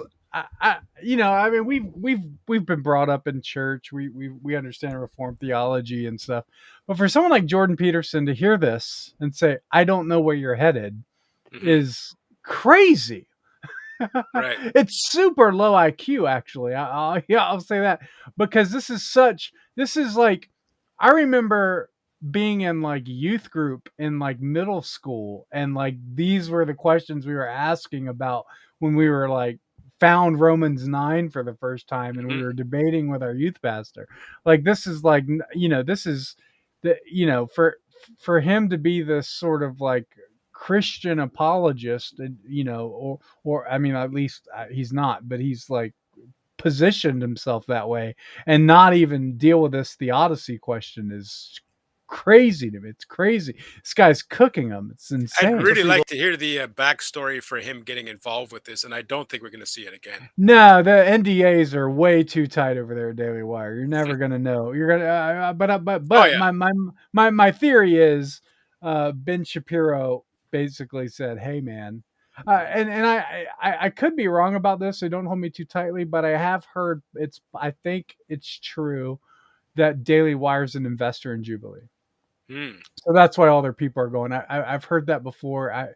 There might have been an article I read, but don't hold me to it. But I think they are investors. So I think he was obligated. I think that case could be made if Daily Wire is an investor in Jubilee, as I think they are. He was obligated. I hope they all go on there. Yeah, I mean, I'd like to see Matt Walsh on there with the same group. Yeah, with the same group, but it's the concept for the show is really brilliant. It's really, Jubilee does a great job. World defense fails, like all this, like under Like your I said, view, if under you want your to have view, it free fail, will. no problem. I don't know why it's relevant to the issue. Do you acknowledge that under your view, free will doesn't exist? No. Oh, then do you want to respond to the argument? You'll have to phrase it more Sure, clearly okay. so that someone like me can understand it. Yeah, gotcha. So God already knows in advance everything that's going to happen, which means that by making this world instead of that world, everything is inevitable, which means that God's act of causing this world instead of that Inevitable world doesn't mean determined. It's causally inevitable if God chooses this world instead of that world. Doesn't make it determined. Causally inevitable means determined. No, it doesn't. Absolutely, yes, it does. Well, have it your way. Okay. That's not the case. You've been voted by the majority. Please return to your seat. Just as a side, I would say it's not no matter what, it's because of what. We're not fatalists. We're theistic determinists, but in those things, God determines our free choices such that they remain free. And I know unbelievers freak out with that, but their argument is with Scripture. And if they want to bring up, well, that's not logical, I say, well, it is logical, but there's a mystery there. But then I'd say, well, you believe in logic. Where do you get that without God? Yeah, Bits and Belief says, interesting that the atheists use the word theodicy. Oddly enough, I think that word went completely over Peterson's head. I learned that word in an R.C. Sproul book. So.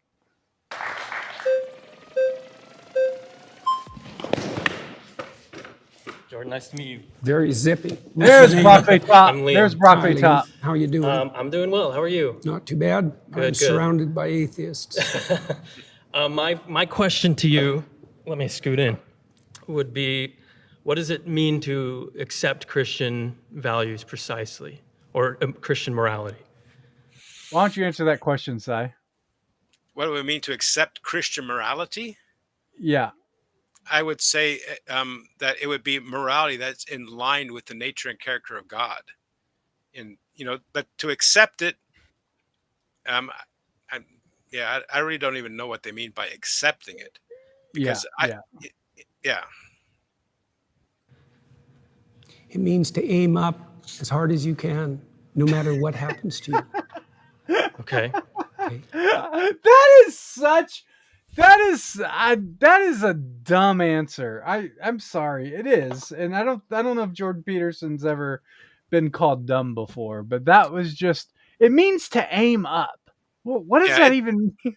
It's brutal. What does that even? Because you can't even, without invoking God, you can't even define up.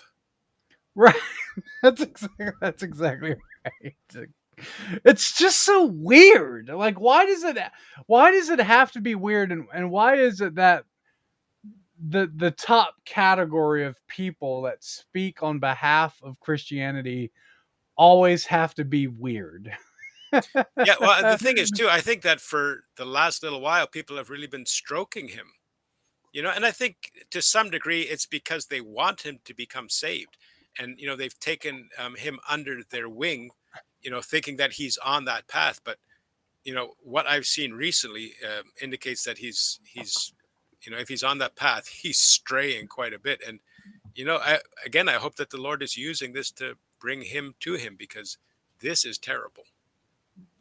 It's really bad and embarrassing. That is for sure. So I think that that's a very broad definition of what Christian Yeah, but it'll morality come is. in handy at some point in your life. Right. But I think that many different disciplines and theologies. Well, you asked. Oh, real quick, we passed 500 views. Yeah, I know now they don't matter, but thanks to everyone that's watched. For a truncated answer. I Right. mean, there's other ways of representing the Yeah. situation, but I wanted to give you something that was kind of foundational briefly. Yeah, that makes sense. It doesn't mean it's, exhaustive. Yeah. I could say that you would have to believe that Christ is God and he died for your sins, right? But that's in a very difficult way to understand. That's the same claim. Yeah. If there are other theologies and disciplines that have similar types of values, how then is that definition mean? Wouldn't those also be Christian values under your definition? That's a good question. I spent a lot of time studying different religious systems from all over the world and found multiple. Well, he didn't study that Egyptian one at the beginning. I think it was from some island somewhere. Oh, yeah. Whatever that one was in the beginning, you didn't study that one. But So, for example, in ancient Egypt, their god Horus, who was the reviving god of the totalitarian state, the corrupt he was the god of attention. Right, and the Jews hypothetically came out of Egypt, and there was crosstalk between Egyptian and Jewish foundational morality, and then that bled into Christianity. I mean, human beings all over the world have come up with moral systems that fit roughly into a pattern, and they're very usefully studied. I learned a lot about Christianity by studying Taoism, for example, a lot. So I think. That's so weird. It's just weird. It's so strange. This is why it's like when you see these people and they're here. I do hope that Wes gets to do this. I think if they were to pick anybody and they need a large enough platform or whatever to justify the view counts, they should put Wes in here, but because at least Wes comes across as normal to me.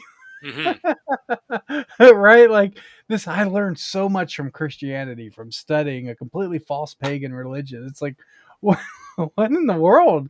It's insane. It's insane to me. It's insane. It should be insane to anybody watching this. We should not respect this. You can make a case that Christianity formalized the landscape of good and evil more comprehensively and in more detail than any other religious system. And I think that that's part of the reason that it defeated paganism and spread so broadly across the West and is still dominant, still understructures our culture, for example. The way you feel about Horus or Taoism or something is how I feel about Christian morals, I think. Yeah, but how do I feel about them? Well, that you took inspiration from them, you learned from them. Maybe That's a good start, right. Because I would say that actually constitutes belief.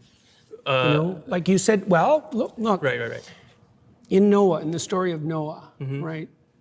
Noah is inspired by the apprehension that all hell is going to break loose. Okay, Yeah. He regards that inspiration as God. Okay. Right, and when God comes to Abraham, what?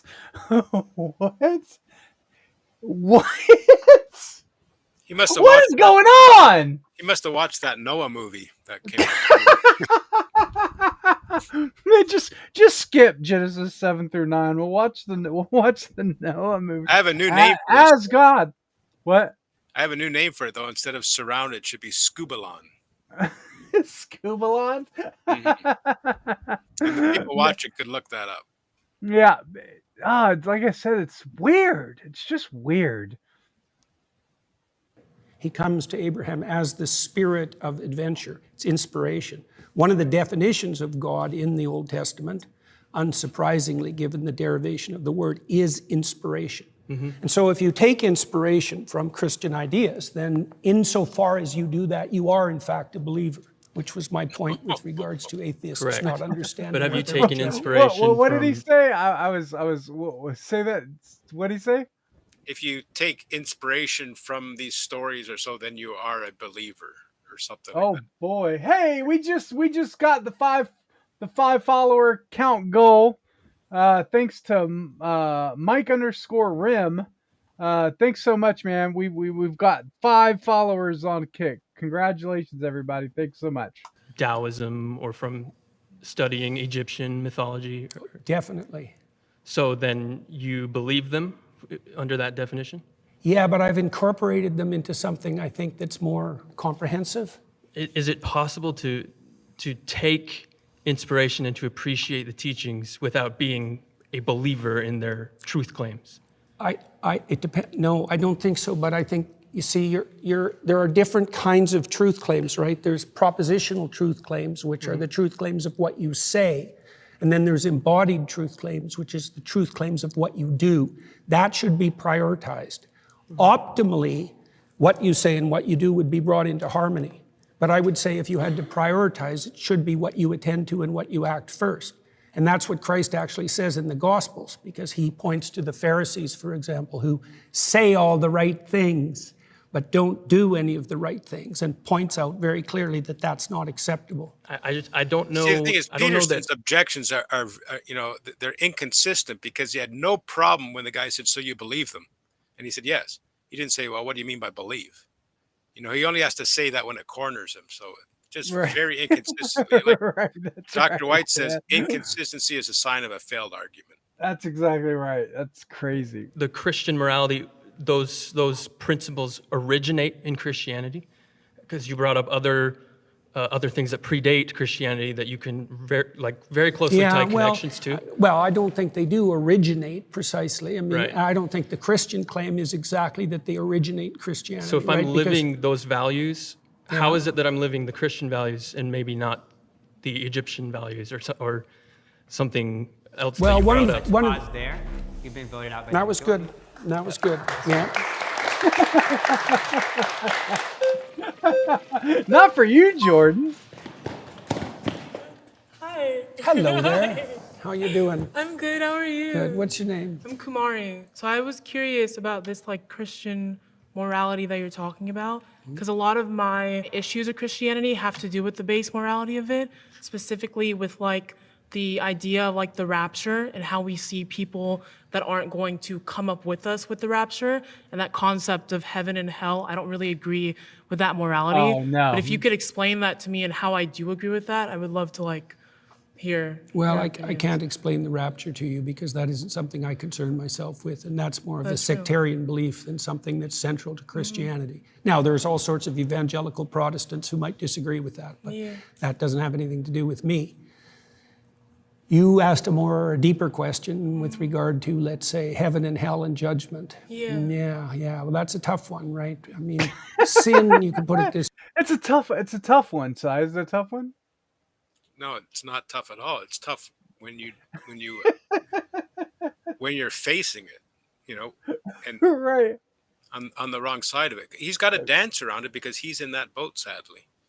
Yeah. This way, sin is what puts you in hell, right? And so then you might ask, well, how do you know you're in hell? How about you do anything to get out of it? Can I ask you How a about question? you know that you put yourself there? Do you think is sin a part of Christian morality? What do you mean exactly? Sin as a Like part. the It's missing concept the of sin? Okay, Yeah. it's derived from an archery term, and it means to miss the target. right? And so it He's listened to presumes my that there's talks. such a thing. I was like, hey, I've heard that before. Thing is a central target and that you can miss it in many ways. And the consequence of that will be your life will be ridden with anxiety, your life will be pointless, And what people if will I turn like against you. don't believe in sin at all? What do you believe? Is his view of hell just like damage to your life in the temporal realm? Yeah, I'm not Like, sure, but his view of sin, missing the mark is correct. right. Hamartia, to miss the mark. But the thing is, the point is that it doesn't matter how far you miss the mark. It's called sin. If you miss it by an inch, it's sin. If you miss it by a foot, it's sin. If you shoot the air in the opposite direction, it's sin. It's missing the mark.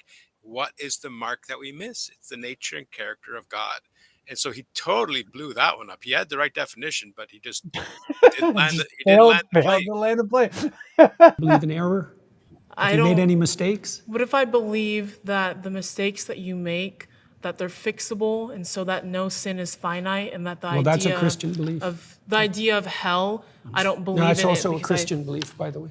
a Christian belief is hell. No, that there's no sin that, well, there's one. The sin against the Holy Ghost is unforgivable, but that's really the sin against the process that would enable you to learn. Okay. But there's a Christian belief that hell does exist, and if I commit sin, I'm going. That's interesting how he defined that.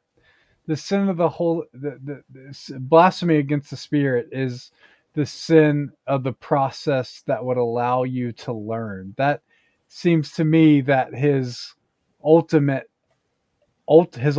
is education, right? So anything that stops you from being able to learn is that like that's the worst thing that could happen to you, and is unforgivable. That is the most elitist thing I've ever heard in my life. And It doesn't get higher in the ivory tower than that statement. He conflates also how finite sin is whether it's forgivable or not. I would say all sin is finite, but it's forgivable. Right. That's so right. problematic. Going to go there, correct?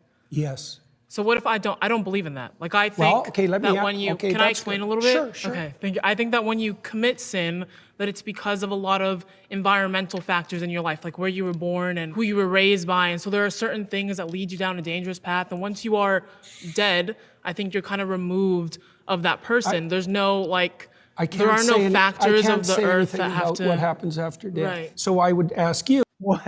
Oh my gosh. What is going on?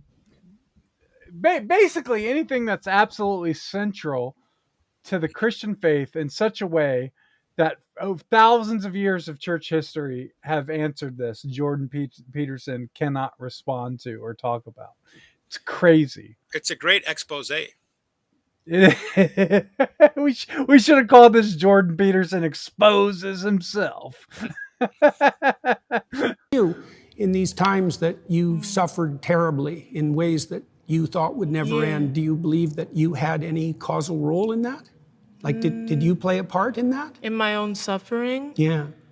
Maybe sometimes I would say that there was a part that I played in that's- that. okay, but I that's also the thing do to think find that, out. I think that maybe it's like a concept of free will that I don't really believe in somewhat of free will, that I think that there are certain things in your life that lead you to do certain behaviors. And so when you commit those sins, you go to hell. I'm not too sure why you would still be reaping the consequences do you of believe, that.